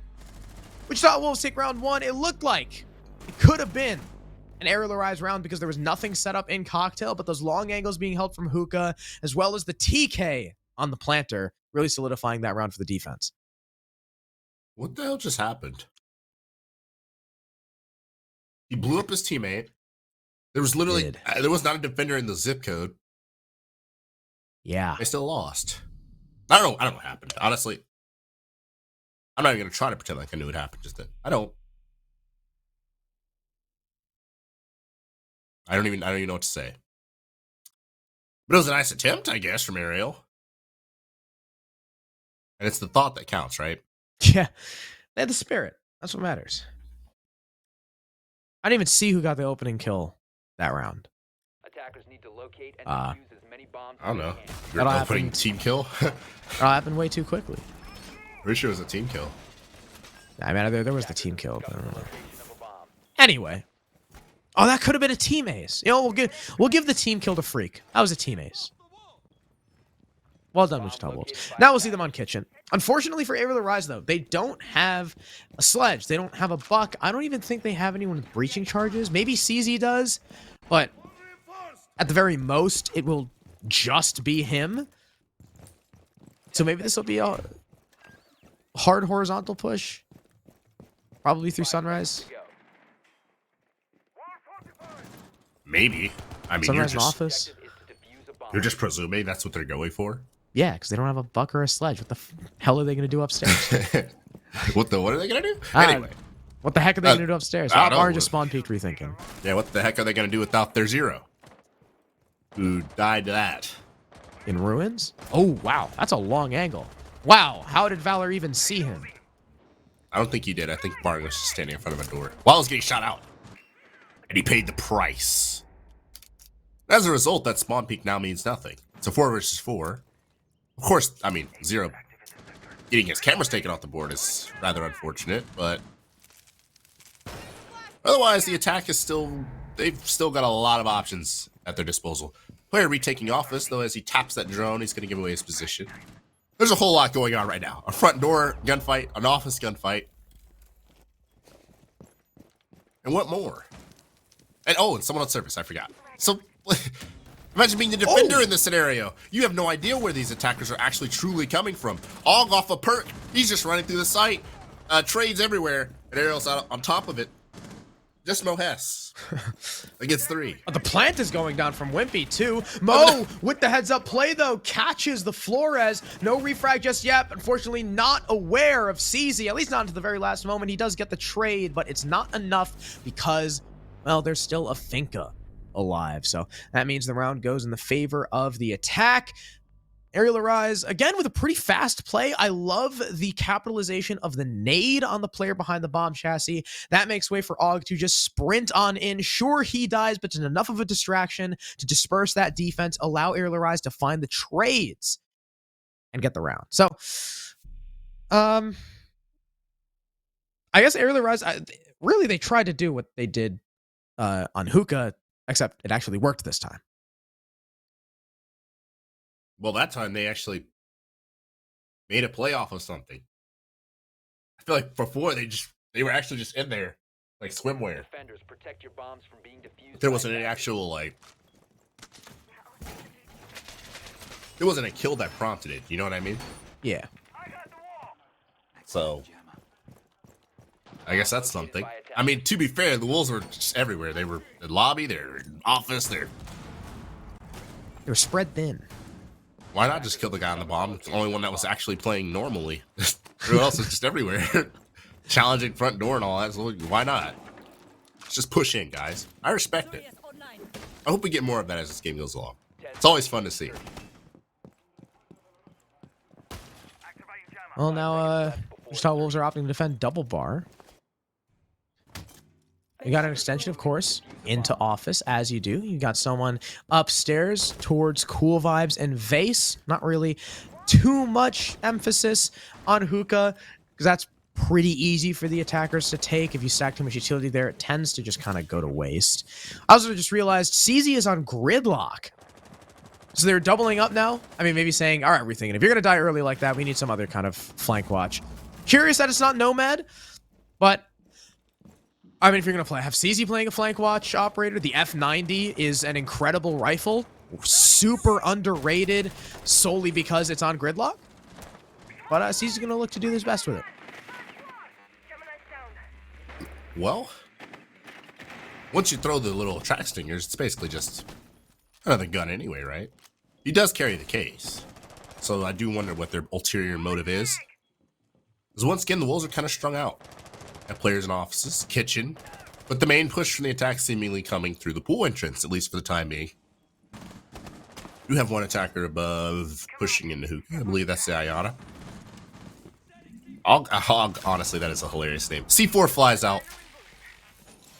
Nearly and honestly probably should have killed Og. But CZ will throw the track stingers in to discourage anyone from playing behind the bar, and well, as that happens, he will swiftly get shut down from a long angle, all the way from offices, that is. Og will trade on the call out. Freak's running out on nobody in particular. There's literally no one anywhere in the vicinity. So if I'm Arial, I'm considering making a play on the site, and that's maybe what Carl was thinking about, but he runs into Mo Hess. Wimpy, though, will work his way through the site. And honestly, it looks like Arial is just trying to force the issue, but they are just running into a brick wall. That is the Legion on the site. Og almost got that shot. Unfortunately, now they know exactly where he is. Mo actually stands in a track stinger. Takes a little bit of damage. Og looking for the fight. Daring Mo to peek, even though he's on such low HP. But the Legion knows better than that. He's not going to give away his life for free and put the round in winnable position for Og. Nade goes out, but it does not hit. Now with 40 seconds left, Og has to figure out how the hell he's going to get in the building. Or how he can at least fish for a pick. Baring is peeking over towards this window, or at least he was before he passives up. Now, not giving Og that opportunity. That's going to be the key here for Wichita Wolves, is not peeking Og. But as I say that, well, Baring gets a little bit too exposed. Og absolutely demolishes him. Now it's just freaking Mo, the dynamic duo, up against the Sienna. In comes Og. doesn't wait for the gate to fully clear, but it doesn't matter anyway. Freak quickly turns around and dusts him. And ARIAL Rise, 3 rounds in a row, have tried for just a fast, kind of like direct. And, well, it's only worked once. They aren't wasting any time. And if it wasn't for Moes, honestly, it may have worked. But yeah, he was just kind of an auto turret there between cool vibes and the kitchen door, floating back and forth there. What in God's green earth is that ash skin? Oh, it's atrocious, isn't it? Anyway, It is terrible. Defenders, protect your bombs from being Strong. destroyed by attackers. strong resistance from the wolves. We are seeing Osa. Osa for the first time today. First time in stage 2.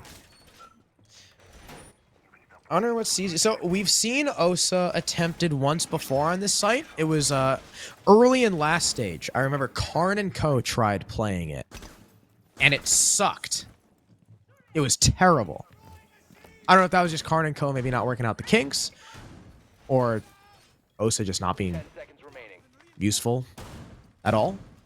Because the thing about peeking a shield, a normal shield as an attacker, right, is that Must locate and defuse. sure, A bomb yeah, the defenders have all the advantage.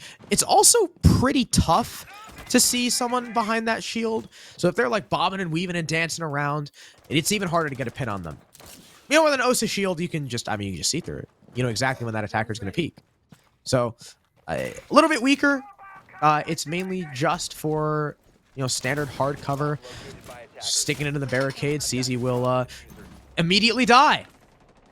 Well, I was kind of excited to see what he would do with Osa, but it turns out he was going to put one shield down and then get smoked. That's just pure map knowledge from Barring, I guess. He gets the call out, he shoots, he kills, and he'll just dart right in front of the player on the roof as well. So yeah, that's just not a good start for ARIAL. Especially for a team that likes to go fast and clearly had a plan in mind with that Osa shield. This plan is now facing significant delays, and with the diffuser dropped in full view, luggage Recover the diffuser. could be a predicament to pick it up, but Wimpy will do so, and he might just be able to go for the plant. Though his luggage flank not being watched is obviously a huge problem. Will he swing around All though, right. and kill this player on the couch? I mean, he is in a very interesting spot. Pushes right up and does just that. Kills Reed, swings back around and looks towards luggage, but Freak is just way too good at the game, wins that gunfight, and then decides to peek into the big window, which might create an opening for the attack to take advantage of. Maybe save this round, and Og, though, unfortunately gets run out on. Mohes finally pistols him down. Defender Oh, exposed. Even Valor can just pick him up. Valor. Oh, it looked like Valor tried to do just that, but Mo's not dumb enough to let that happen. Mo gets the cleanup. Now Valor's in a 1 versus 2. Now call it as lit. This is doable. He's got to isolate these 1v1s, but he'll walk right into the crossfire. Mo shoots him in the back, riddles him with shots from the Roni. Wichita Wolves now go up 3-1.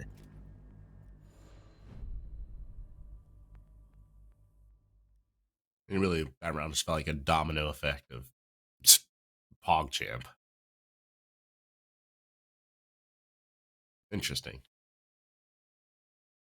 I never thought of Colin as a guy who would say PogChamp unironically. But, Was that not ironic? or ironic, whatever it is. I don't know. It's, it started with the Osa, and then it just went to poop. Yeah. I think it would have been perfectly fine if CZ did not die. Actually, they had they were trying to do a fast play again. Locate and defuse. All those people on the rappels and on the hookah belt, they were trying to do it again. CZ died instantly,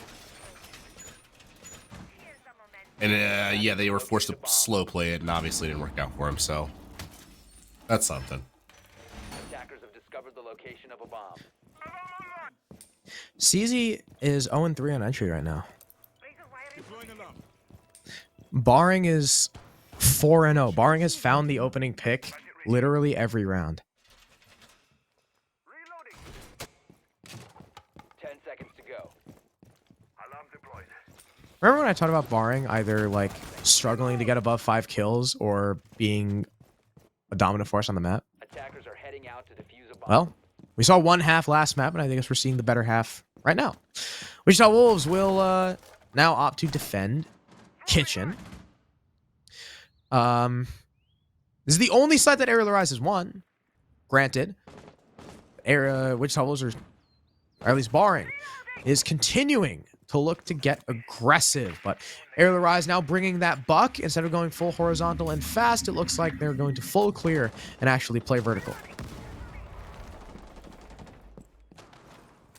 Looks like. Rethinking on that line. Will draw for his teammates. Try to create some sort of opening. Well, above, as you said. Wimpy will be tasked with dealing with Barring, though. He's playing in a, this is not a very fun spot to play. Freak's trying to assist him, but he just gets absolutely obliterated by Og, forcing Barring to do something more aggressive. Playing on that single wall penthouse is never a good thing. He opens up an angle for the attack that usually gets him inadvertently, and he's just going to go down. Leaving just Mohest maybe to potentially flank. A drone bouncing right at his feet, though, is going to give that away. Reed will find CZ. I'm not sure how that happened. But in the meantime, you see the Wolves are clearly trying to retake and reestablish control of the situation, because once you lose the top 4 on this site, and you don't actually have intricate setups horizontally, it gets ugly, and it gets ugly quick. Reed is learning that lesson the hard way. He'll finally get killed by rethinking. Ellie's Mohes in a 1v4. He'll spot like 3 different players, but Wimpy quickly reacts and makes sure that the round still goes Aerial's way.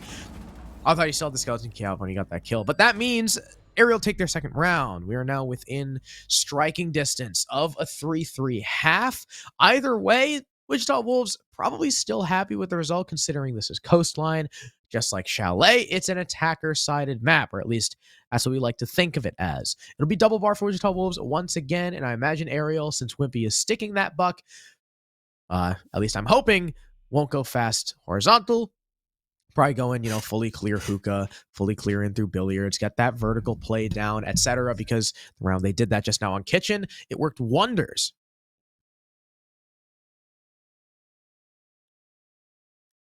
Even though there was really a lot of the kills weren't even vertical, they were just the Wolves trying to retake. I think that was literally every kill. Either them trying to retake or trying to prevent the dastardly vertical play. But in the end, they actually lost everyone without there having to be any vertical play at all. Which is kind of funny how that works. Yeah.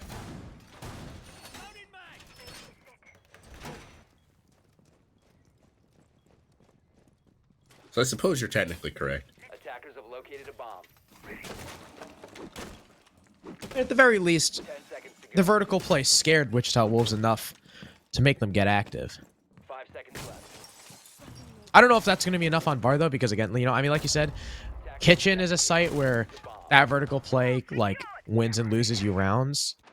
Double bar, I think while it's still good, there's less of an emphasis on it. So maybe Wichita Wolves will be happy to just kind of move out of the bomb site rather than fully retake and just give themselves up. For the vertical play to not be such an issue, you got to play close on this pool entrance wall, which, call me Sally, I don't think there's any sort of hold there. So the vertical play could definitely be a problem here, as there's no concessions set up to actually hold Sunrise Bar. He's actually got a bucket from the window. Oh, I haven't seen this in a minute. He's got a bucket from the window to force the pulse to move. I like it, Wimpy. I respect it. I like the way Wimpy's playing the Burt. Oh, Hess will go down trying to deal with Wimpy, I guess. Where did he just run out of? Kitchen window? Or no? No way he made it that far. He sure did. He went that far. I respect Did it. he just not think he was going to get spotted by that point? I mean, at least all gets traded out by the C4 from Reed. Whether or not that was pulse assisted remains to be questioned. I mean, probably was, I would imagine. So that kill on a Mo will be traded out. CZ has since completely run out of Flores drones, curiously enough, pretty early in the round, too. Freaky looking like he wants to come back and assist his players on the site, at least from range with that Roni.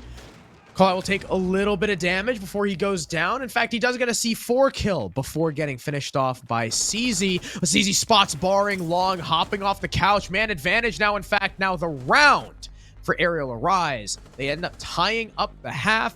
That's what happens when Aerial Arise actually do what they need to do instead of trying to take shortcuts. Hey, I would argue there were still shortcuts there. Repelling yes. to buck that is the shortcut to end all shortcuts. They don't want to drone out anything above, so he just repels. Which I mean, it's not a bad thing. I'm not saying like it's bad, but like it's still a shortcut, and it still worked. Partially because Mohes ran for a freaking Usain Bolt 400-meter run out. I mean, if I'm Mohes, he's probably thinking, well, he's gonna be so busy looking inwardly that all he's gonna see if you're like repelling like that is enemy outside. You're not gonna like be looking at kitchen window, you know? I'm like trying to justify that for Mohes, but Locate and defuse bombs. I can understand where he's coming from, you know? All right. I can understand what he was. I can respect it. I see. I'm glad you can. You gotta do something. We see Aerial Rise go double bar first. I'm just going to gloss over that subject. Aerial Rise are going to go double bar first. They've got Oryx. Og is looking to get active around the map. CZ back on Thunderbird, the operator he aced on in the previous map. I think CZ, 10 seconds left. did we have an ace in the first series at all? I can't remember. Did CZ grab the first 5 ace? seconds left before insertion. I think CZ has the first ace of the stage. You were right. Yeah. Congratulations, CZ. We got Wimpy on the mute too. Mute and Mozzie. Or sorry, Wimpy on the Mozzie. Mute and Mozzie coming out. Looking to deny all those drones from Wichita Wolves. Unfortunately, the spawn peak not working. Although he could pop that other window. There was Looks like freaking wood in the way. There was wood in his screen. He would have. I Or just read something. Barring's on Jackal. I'm surprised we didn't see Jackal at all from Ariel. I mean, when they're rushing, why bother? Only when they stopped. I don't know. You have an early gunfight between freaking somebody. And Og is just running at a doorway. Meanwhile, Okay. the wolves are just, what is happening? Courageous Carl just walked in front of an exploded wall. The wolves are getting pieced apart, meanwhile, in the first 50 seconds of the round. Barring should win that gunfight, and he does. CZ, I'm not sure what you're doing. So we're at a 3 versus 3. Reed tagged up, but he still gets rethinking. I'm not sure, Crow. I'm not sure how Ariel is now at a disadvantage after having such a strong start. A bomb has been located. Yeah, it seemed like they, Attackers have dropped. in trying to come back to the site, just kept peeking over and over. Mo and Wimpy actually trade there. That leaves Og alone with no site control. Now, Case has been dropped. This is making so much Wichita, noise. the Wichita Wolves are going to have to go pick that up. Reed recovers it, but that Oryx is just so damn loud, and Barg's going to win that fight easily. He can spot Og's legs before the Oryx even has a chance to shoot back. And despite a beautiful start by Rethinkin, shooting 2 people, I think, through that kitchen shelf using that long angle, Wichita Wolves fight back because Aerial Arise afford them the opportunities. That was a perfect round for them to unbind their whole keyboard, just unplug it. Just sit in a corner. After getting those 2 kills. They then proceeded to 1 by 1 peek into kitchen. There was no push anywhere else. There was no vertical play. They just kind of said, you guys cannot have kitchen.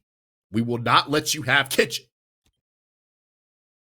We'll just cost them that round. Because that was silly. Attackers need to locate and defuse as many bombs as they can. But I guess it's a sign that Aerial Rise is comfortable taking these fights. Keep in mind the wolves on Chalet. They couldn't enter the building there either. Not really. Struggled a lot.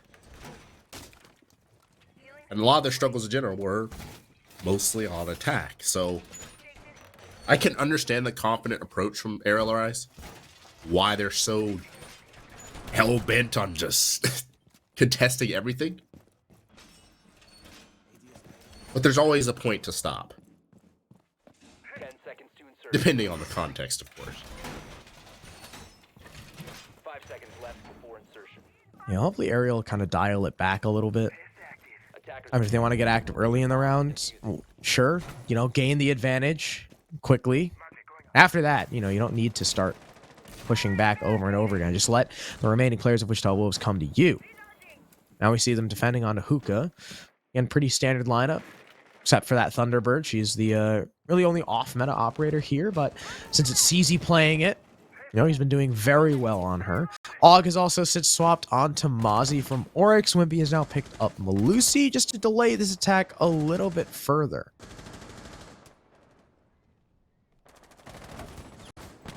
Who are you thinking will be the first to get tagged up in this round? It's honestly between a rock and a hard place. Oh, my dear God! Mo Hess gets obliterated. Now is thinking about peeking this guy. You know he's getting Z-pinged and was clearly called out. Yep, and he'll lose his life for it. We are in a 3 versus 3, though. I say that. And Og instantly gets a trade onto Freak. I don't even know if you would consider that a trade or not.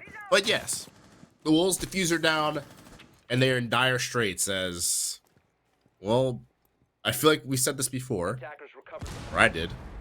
This is the part where you kind of unbind your keyboard. Wait for them to walk up the stairs. Wait for them. It's barring. You know, press tab and look. It's barring. He's crouch walking somewhere. Don't expose yourself to it. The bottom white cam didn't see him. No one was actually on it. He might be able to get a sneaky play. Nade also finds CZ. He's going to go for the pickups. There's no confirmed kill just yet, and because, of course, there is a Thunderbird, he can probably heal himself up. Barnes going to go ahead and scan the footprints of Mozzie. Now they know where Og is positioned, but they've got pings on this Jackal. Now they know that Barring is coming in from the back. Call out is on the window. Can't find anything just yet. And look at that. CZ, who was earlier down, has now been healed up to almost full. Wimpy, I think, was just scanned inside of Hookah. Unfortunately for Barring, though, both of his smokes are going to get Wamide. Call out will Gone 6 open the barricade, but there's nobody challenging. Like you said, ARIAL Arise, they need to unbind their whole keyboards, and they are staying static, peeled back, playing this smart, not giving Wichita Wolves the fights that they're looking for, instead of playing off the clock. As I say that, Wimpy gets a little bit aggressive, but he's just peeking for info. Now that the Jackal is trapped in the Banshee, he might go for the swing, but Og is the first to take damage. They nearly line up. Now it's just Wimpy as Call Out finds 2, his 3rd of the round. Does he have info on Wimpy? No, he does not. He looks the wrong way. The Malusi saves the round, and despite 3 kills from the Iana, ARIAL Arise tie up the score. That was... I felt like it was closer than it needed to be, but they won anyway. So who cares, right? As for Wichita, wow. Cannot be understated how much they're struggling with their role issues. Their identity crisis right now. It feels like none of these rounds through both maps here have started well on attack for them. It's just been constant uphill battles. It's hard to overcome that on a consistent basis. Surprised Wichita Wolves aren't making any adjustments. Attackers need to locate and defuse bombs. Their attacking lineup at all? Honestly, the Jackal hasn't really been all that effective in and of itself. Barn could easily swap onto someone else. Like I don't know. Literally anyone else. But I mean, I guess maybe he likes the C7E, you know? Maybe he's playing it for the gun. I mean, he did get some nice kills there. It is a good gun, too. It is a very good gun. ARIAL Arise. Now on Kitchen. They're finally bringing smoke. That's going to be Wimpy donning that operator. And Valor is on Capcan. I know Valor loves the Capcan. Courageous Carl 6. With the EDDs. He's already placed 4 of them. They are probably double trapped up. 5 seconds remaining. Especially because now, you know, that insta-kills. Because you can put multiple Capcan traps in a single doorway. Double trapped up. Yeah. That's funny. On a Thursday afternoon. Double trapped up on a... Yep. Yep. Oh, I'm gonna say that now forever. That's a good one. You're welcome. I really Okay. hope he gets a kill now. Hey, I really hope he gets a kill with it. the way that both these teams, you can't call either of these teams cowards. You know, they run at people, so it's entirely possible. Okay, Oh! Courageous Carl.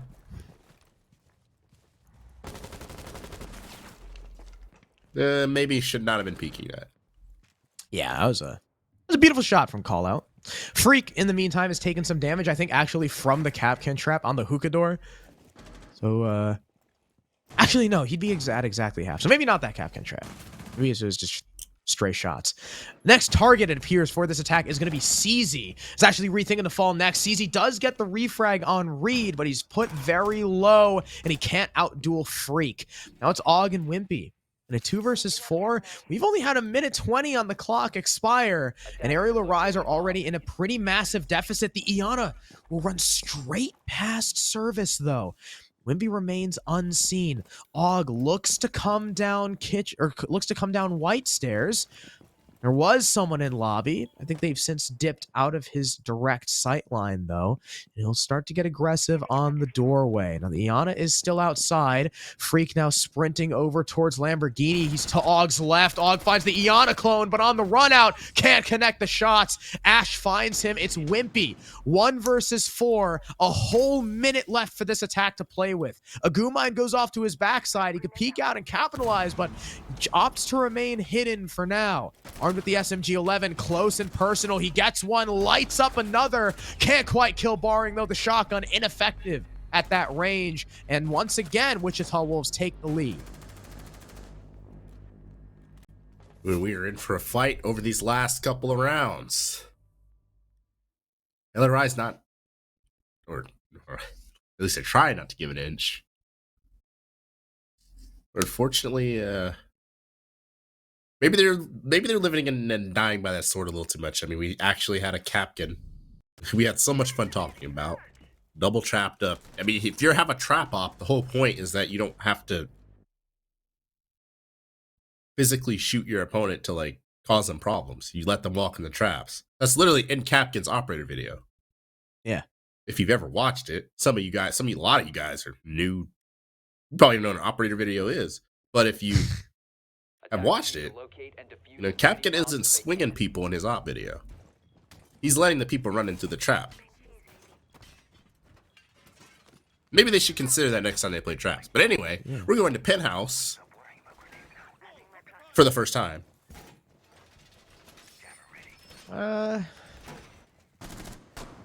Definitely intrigued as to how Aerial Rise are going to handle this site. Typically the site that requires the most coordination to defend. And now we got a Pug Stack playing it. If they lose here, that puts Wichita Wolves on map point. They'll be 1 round away from taking us to map 3. You also got the Maverick now in play from Mo, maybe reading into the Penthouse defense, right? Because with that Maverick, you can go ahead and open VIP wall, completely bypassing the Cade claws of Wimpy, making those ineffectual. Wichita Wolves, they've got some drones downstairs. I mean, maybe they'll start to clear downstairs. I know that's what a lot of people sometimes do, is they'll sit like 1 person maybe in kitchen just on a drone. Barring is going to be on the hunt below, making sure there's no C4ers underneath, of which there currently are none. You could also potentially push up towards Cool Vibes, where CZ's getting aggressive. The Malusi just simply walks downstairs and gets caught. Like, that's happened a lot. Okay, Wimplington. Wimpy with the trade on Reed. Where was Reed? I don't know. Probably far away. That was a long angle. Or what? That was on Cool Vibes, apparently. No. Cool Vibes I thought was the Malusi. I don't know. All I know is I saw Wimpy running from VIP, so maybe it was... Was it? Oh, right there. Oh. Dang. Wow. Thank you, Max, our beautiful observer. Now, will Wimpy just run out on this map? I don't think there's anyone out there helping. Oh, there's someone on Rappel. Never mind. Disregard what I said.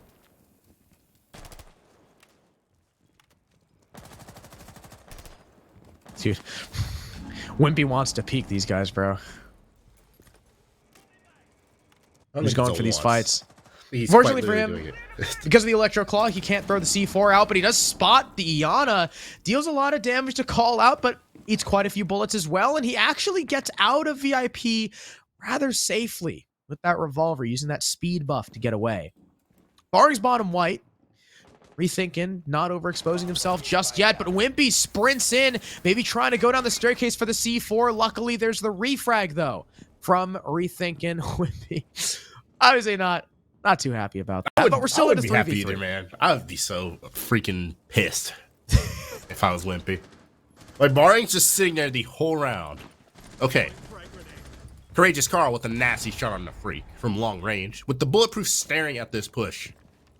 There's not going to be any secret about what's going to happen here in the dying rounds. So honestly, what does Wichita do here? You got shields staring at you, bulletproofs. It would take a work of God to win this. And well, that's a good start. You kill an alibi off a shield. Now you can use it against these defenders, but you do have to push down the hallway to ultimately win this round. And I'm sure the defenders know that. Rethinking, playing the crossfire, he gets one, but Courageous Carl's pinned in the corner with 4 seconds left. Call out! Needs to land those shots, and he doesn't. That delays match point. Instead, we're going to 5-5. I'll call out had a little bit less dirt on his mouse pad. He would have been able to flick up, but he didn't. Maybe slightly higher fire rate gun as well. Yeah. That's a heartbreaker for Call Out. He almost got it against all odds, against the shield staring at them. That was, I mean, all got slammed. Sorry. Yeah, Mo dog got him there. That was impressive. And then Rethinking. I mean, he peeks out, gets one, thinks he can piece up the second, but Call Out's there for the reaction. I'm not gonna lie, as Call Out started to peek around the corner, I thought Valor was gonna lose that. But he reacted in time. Unfortunately, Call Out was just a little bit too low HP to actually come away with that fight. And now it's 5-5. Coastline has been much more even than I personally expected. I thought it was going to be a stomp for one of these teams, but I think overtime is probably on the table. Unless Arial Arise can shore up their hookah defense once again. They've done it once. They can do it again. The last time it did come very close. Once again, Call Out nearly clutched. It came down to a 1v1. Attackers have discovered the location of a bomb. Healing station placed. Yeah, you're right. A lot of these rounds come down to some 1v1 here, 1v1 there. 10 seconds left. But this is what we live for, baby. 5 seconds left. You see the buck from Mohess. Yeah. Attackers are moving to defuse a bomb. Considering Ariel Rise, the way they play, they don't necessarily sit still too often. Wondering how much that's going to work. We do have a spawn peak, R6. Will he? Oh.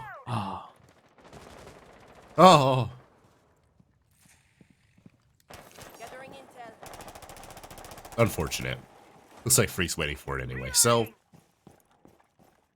as expected, they're going to push in from below here to try to get the most mileage out of their buck and out of their operator lineup. The Jackal as well should make it hell, a nightmare to roam on this particular defense. Attackers have dropped the bomb diffuser. It looks like it's a 1v2 here with Bar. I mean, well, it's a lot of 1v1 happening right now. Yeah, but luckily the Buck is going to come over to assist Barring here. Rethinking's holding the crossfire from Og. You even have Valor in security, who's now pushing into office. Og exposes himself to the Dora player, and Barring is happy to capitalize. Early opening pick onto the Vigil. Mo follows it up onto Valor. That was the other office player. The player Cool Vibes can't find the refrag, but the one behind Sunrise does. CZ nabs one. Nearly a second. Freak is on the floor. Call Out gets the trade, but the Finka can't make her way through Mudroom. Call Out holding the long angle. Gets a very nice shot. Now it's just Wimpy. He'll rip the head off Barring. Now inside of... Oh my He'll get God, it! what just What? Everyone in this entire lobby just died on the first floor. What? You know what's the craziest thing? There's not even a C4. They don't even have a C4. So they're explicitly playing to be petty. and not allow them to use Buck at all. They're not playing so they can play Vert. They're I playing. was like, wow. I know Ariel Arise just kept going for trades over and over and over again on the bottom floor, man. And then Wimpy actually kills the guy behind Blue Bar. And instead of falling back to site and playing passive, he pushes into Harry Potter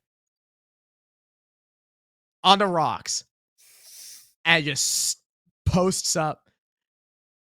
Call, I had no idea. Ariel Arise, I mean, this match has been back and forth and back and forth and back and forth, right? Yep. But Ariel Arise now just taking 2 in a row. Locate and defuse bombs. They're on map and match point. Not a better way to do it either. I mean, That was wild. but it was kind of what I said earlier in the round. 1v1v1v1v1, right? Yeah. There was not, I don't think there was a single, like, I don't know. It just felt like one guy dies here, one guy dies there, one guy peeks here, one guy peeks here. I guess there were trades, but it was just like, felt like a free-for-all. 10 seconds remaining. Which would honestly be a really fun mode. Not gonna lie to you. 5 seconds to go. Attackers are moving out. But unfortunately, no, we were in a competitive match. And yes, as you said, match point Aerial Rise, series point Aerial Rise. Wichita's got to make it happen here. If not, well, to the loser's rocket you go. A run out from Wimpy. If he had committed to it, he may have actually caught the buck. But it looked like he halfway ran out and said, nah, I don't want to do that. And then ran back in. Nah, I ain't gonna do that on match point. Yeah. He was thinking about it. And the little voice in the back of his head, you know, he heard the echo and decided against it. Speaking of little voices, I remember we were playing in the collegiate LAN. Every time the NCSU guys were about to flank, they would hear me in the back of their head going, "Don't flank with man advantage," and they would stop. And I was oh so proud of them. But Aerial Rise will lose the first body. Wimpy is dead. The savior of the previous round will get doned by Freak. Og looks like he's the next to try and step up. Walking his way over towards Theater. He'll nearly get droned out, but instead it's CZ onto Barring. It's a late refrag, but a refrag nonetheless. That's the equalizer we're looking for. Og is now tussling with Freak inside of Theater. Neither party can find many shots just yet. CZ is the next to go down from Mo. He'll be traded out by Rethink, and once again, it's 1v1v1v1v1, but Og there gets cut down. Freak is on the triple, and that might be what Wichita Wolves need to take us to overtime. Attackers recovered the diffuser. Freak's like he has a baby in one hand and he's like cooking and cleaning with the other. Just multitasking. Swatting away at these flies from Aerial Rise. And well, Courageous Carl's gonna have to do one hell of a courageous play to win this 1v3. His position's known. Attackers are activating. Crossfire being held on him. Defenders have located. And he just eats a lot and then finally dies. Well, you can thank Freak for pushing this one to overtime. Big 3 kills on the top floor, starting things off, catching the Wamai, rotating as well as Og. I don't really know why Rethinking was, because it looked like Rethinking was reloading. Maybe it just wasn't communicated that Freak was in Theater. I mean, if Og had got that trade, that round is more than doable for the defense, but Freak going huge, single-handedly solidifying overtime. It's double 3-3 half, so we can't really say who's got the advantage here. Aerial Rise are going to go to Hookah as their first overtime bomb site, though, and they have won this twice. So now Wichita Wolves in the hot seat.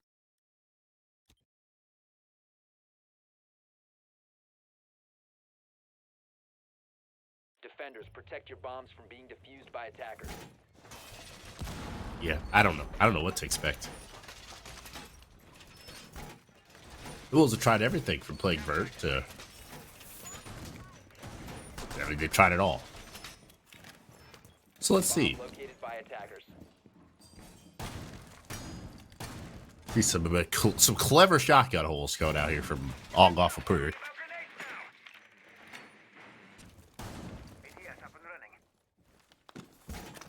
I would say based on where the drones are. 10 seconds to all of them, a lot of them outside of VIP. Maybe they're gonna try to just push horizontally, because the way Arial, I mean, they played below as if like they had the most elaborate setup for below. Every time someone died, they would just walk someone else down a staircase. They actually played it for their absolute lives. Like their actual lives would have ended if they lost below. So Yeah. well, it looks like they're gonna try to clear it again. Actually, so I stand corrected. I think that's rethinking now in office. Last time, Og overexposed himself to the doorway, ended up getting killed. They have rethinking, a much more reserved player sitting here, holding the pixel angle. He'll just come off of it. Don't repeat that rethinking. The Buck is now opening another sight line through the blue bar wall. If he peeks into this, he should get killed by the Jaeger. He's going to need someone to come over towards the office double door. Wimpy now challenging onto the window is going to pressure that Buck out a little bit more. That's going to force Mo to fall back. But again, it's the opening pick for freaking opening 2 onto both CZ and Rethinkin, taking full control of security and office. And now instead of Aerial Rise rotating more down and contesting this, Wimpy is going to have to fall back. Og, though, catches the Finkel lacking. That's going to be 1 kill back for his team, but still a fantastic start thanks to Freak. What a weird angle to die through, too, if you read. Wimpy, though, on the prowl. Keeping in mind, the theme is do not give the enemy anything. So, of course, Wimpy is still fishing for more. Is he going to react to the... Wow, if that was a real player, Wimpy would have just died a million times over. Thankfully, it was a clone. Tussling with Freak here. Wolves haven't even gotten out of the bottom floor yet. They're still downstairs. And Colin's still on the roof. Time is of the essence, gentlemen. You'll need to convert this to some map control that is meaningful sooner or later. Yeah, they've only got a minute left. No one's repelled up to Aqua just yet either.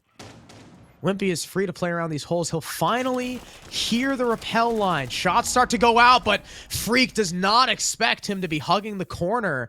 There's the equalizer. And like you said, time is of the essence. The longer this clock runs down, the better it is for Arial. Mo is going to get run out on by Og as soon as he opens that window. Barring not up on the doorway in time to find the trade, the Mute has since backed off behind the reinforcement, and Callout is all the way in Aqua. He'll land a biblical flick on the Valor, but at the same time, his teammate gets traded. Wimpy finds another. It's a triple kill, I believe, for the Mute to put Aerial Rise back on map and match point. A biblical flick, huh? I use the word in your honor. I actually love how, like y'all are saying biblical. It's a fun word. It really is. I just, it just brings a spot on that face. Biblical. A biblical play. I mean, it was. But it was obviously not for naught. Because Wichita was focused on a whole lot of nothing. Unfortunately, they're bucking and clearing below and sitting on the roof. But you kind of have to enter the building to win the round. You have to enter the building where the enemy is and shoot them. Remember I said this is an FPS? The Wolves that round were playing a lot of strategy, but they weren't playing the FPS part. Defenders, protect your bombs. Not that well, at least. And well, double bars will be the final frontier for the Wolves. Will that... Will this, rather than we're in the present, will this be what allows the Wolves to force map 3, or will this be it? Or will this I gotta question this. Because, all right. Aerial Rise and Wichita Wolves, they have one shared trait about their defenses. They both won hookah every time they played it. That's why Aerial Rise won hookah in OT. That's why they won it again for the 3rd time. Wichita Wolves have 2 wins on hookah. Conversely, they are 1-1 on double bar. The most recent attempt being a loss. I don't know. Statistically, I don't know how I feel about this play. And it was also pretty bad, lopsided. That's a spawn peek. If it had gone their way, oh my gosh. That's like a total swing the other direction. Barring should have had that kill, to be honest, and Mohess, I don't know what happened to him. So instead of it Got being a killed by 5v4 the Wolves player, it's the opposite. I think Rethinking was outside service, if I'm not mistaken. So maybe Legion just getting overexposed to a long angle. Perhaps a spam through the wall as well. CZ looking to apply early pressure into Sunrise, shooting open the barricade. The Finka is still very wary about Office. You can see him hugging the corner, watching and waiting, daring Barring to peek out against him. Freak comes into support from security, but you're distracting 2 defenders with just 1 man, leaving the site kind of unmanned here. Only 2 players, the Pulse and the Mute, left on Sunrise and Blue. In come the aerial attackers upstairs. That'll make way for the sledge. C4 goes up, but it's too late. All gets away from it. That's going to prompt call out to start to move upstairs. Looking to blindside the sledge as he's staring through the floor. The sledge hopping on a drone for now. Can't find anyone just yet. Nade will go out towards this Pulse, but he runs away. Reed finds one. Freak is immediately refragged, and the man advantage stays in the hands of Aerial Arise. What the? Wimpy! What? Wimpy's just there! And if you blinked, you realize it's just Barring in a 1v3. And once again, Crow, you said it's statistical play. That's almost photo finish exactly how they played, how Blue Bar went for them last time we saw it. And, well, here on an overtime match point situation, once again, Aerial Rise just kind of bulldozes them on double bars. Hey man, you and your numbers. I like my numbers. That was a number. That was straight numbers right there. I think that Listen, probably wasn't a good idea. The one thing about numbers, one thing I love about numbers is that they don't lie. And I mean, like I said, I wouldn't necessarily have had as much of an issue with going back to double bar if the most recent attempt wasn't an abysmal loss, right? Like if they had tried it initially and then lost and then gone back and like fixed their mistakes, then sure, you know, just do that again. But clearly Aerial Arise adapted, and Wichita Wolves tried to defend it again in the same way. So, I don't know. Sore luck for Wichita Wolves and Aerial Arise. The Pug Stack doing just what their academy team did as well. I think their academy team also ended up beating Wichita Wolves in the previous season. And Aerial Arise move on. I think you would be right. I mean, you know, I've been saying it all dude, day. that shot. I just saw the replay again from Rethinking. Yeah. I've been saying it all day. I think both these teams are in a state where we won't be seeing them like this in a couple months' time, but I do have to tip my fedora to the Wolves. They played as hard as they could, given the circumstance, given what's been happening with them. The Aerial just gave them all they could handle. And based on how the cookie crumbled, they deserve to win today. Yeah, Wichita Wolves, though, I mean, I'm sure they'll probably look better with Jay as well. They've probably been practicing more with Jay. I mean, the reason why they were playing with Reed today, their sub, is because there was a little bit of a scheduling conflict, and unfortunately we could not move the game. So, you know, we had Reed standing in. Hopefully they look better with Jay. I mean, they didn't look terrible. They look great, but they didn't look atrocious. There's still hope. Yeah, I mean, it's like, listen, there was another critical point we made where, is this going to be the worst or the best iteration?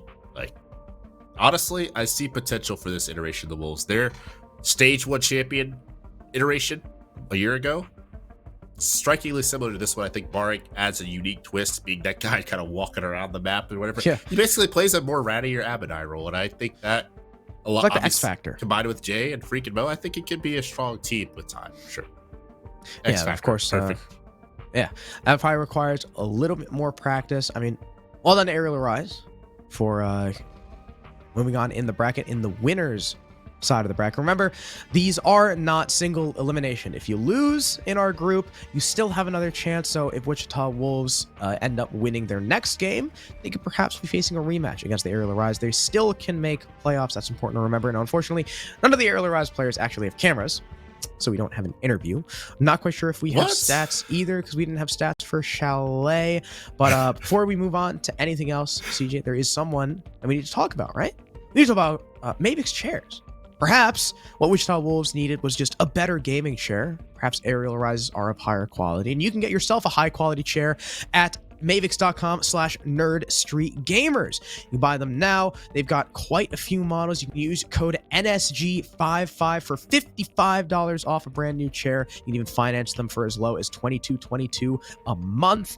And they even come with add-ons such as air conditioning and heating. I don't know of a single other chair that allows for that kind of option. Thank you very much, Mavix, for being the exclusive chair partner of Nerd Street and local host.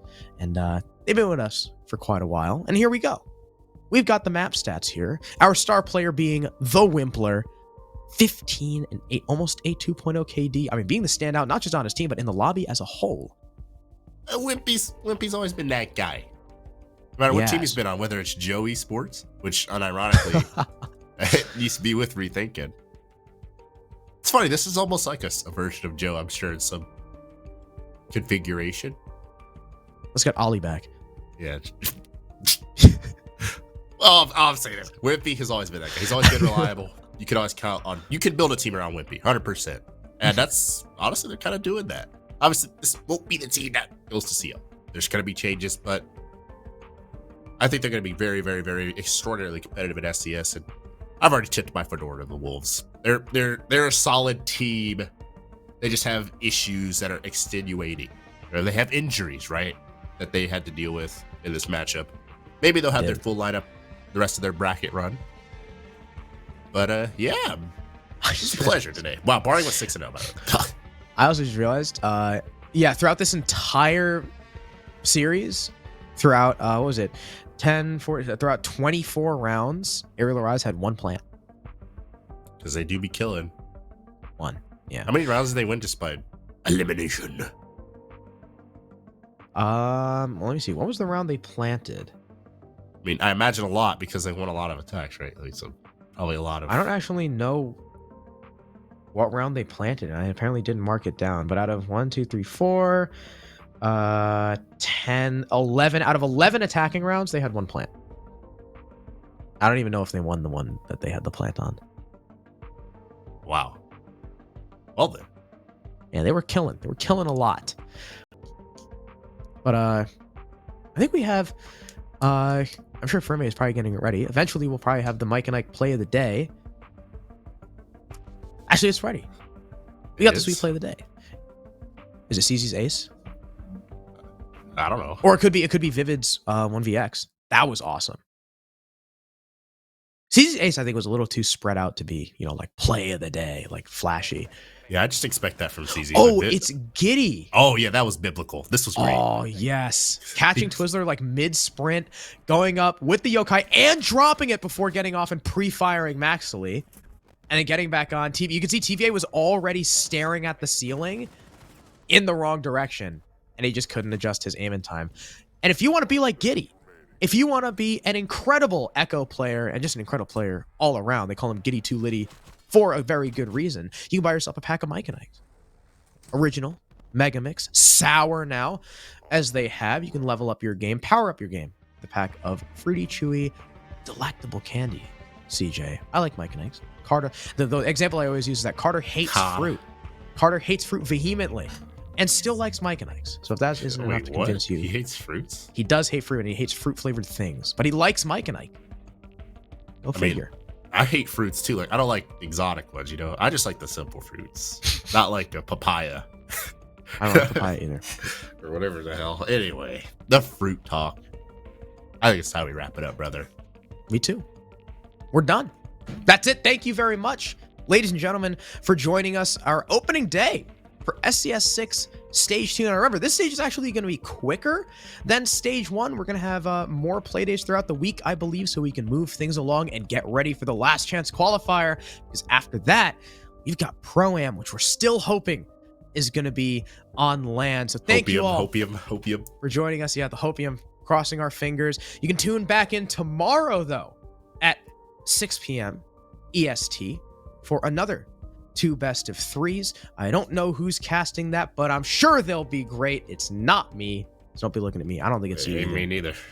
But it'll be someone. Thank y'all for joining us. Here's to a fantastic stage. These couple matches, maybe a little bit quicker than we would have liked. But hopefully there's closer ones tomorrow and in the future. We love you. Tune in tomorrow. Have a fantastic rest of your night.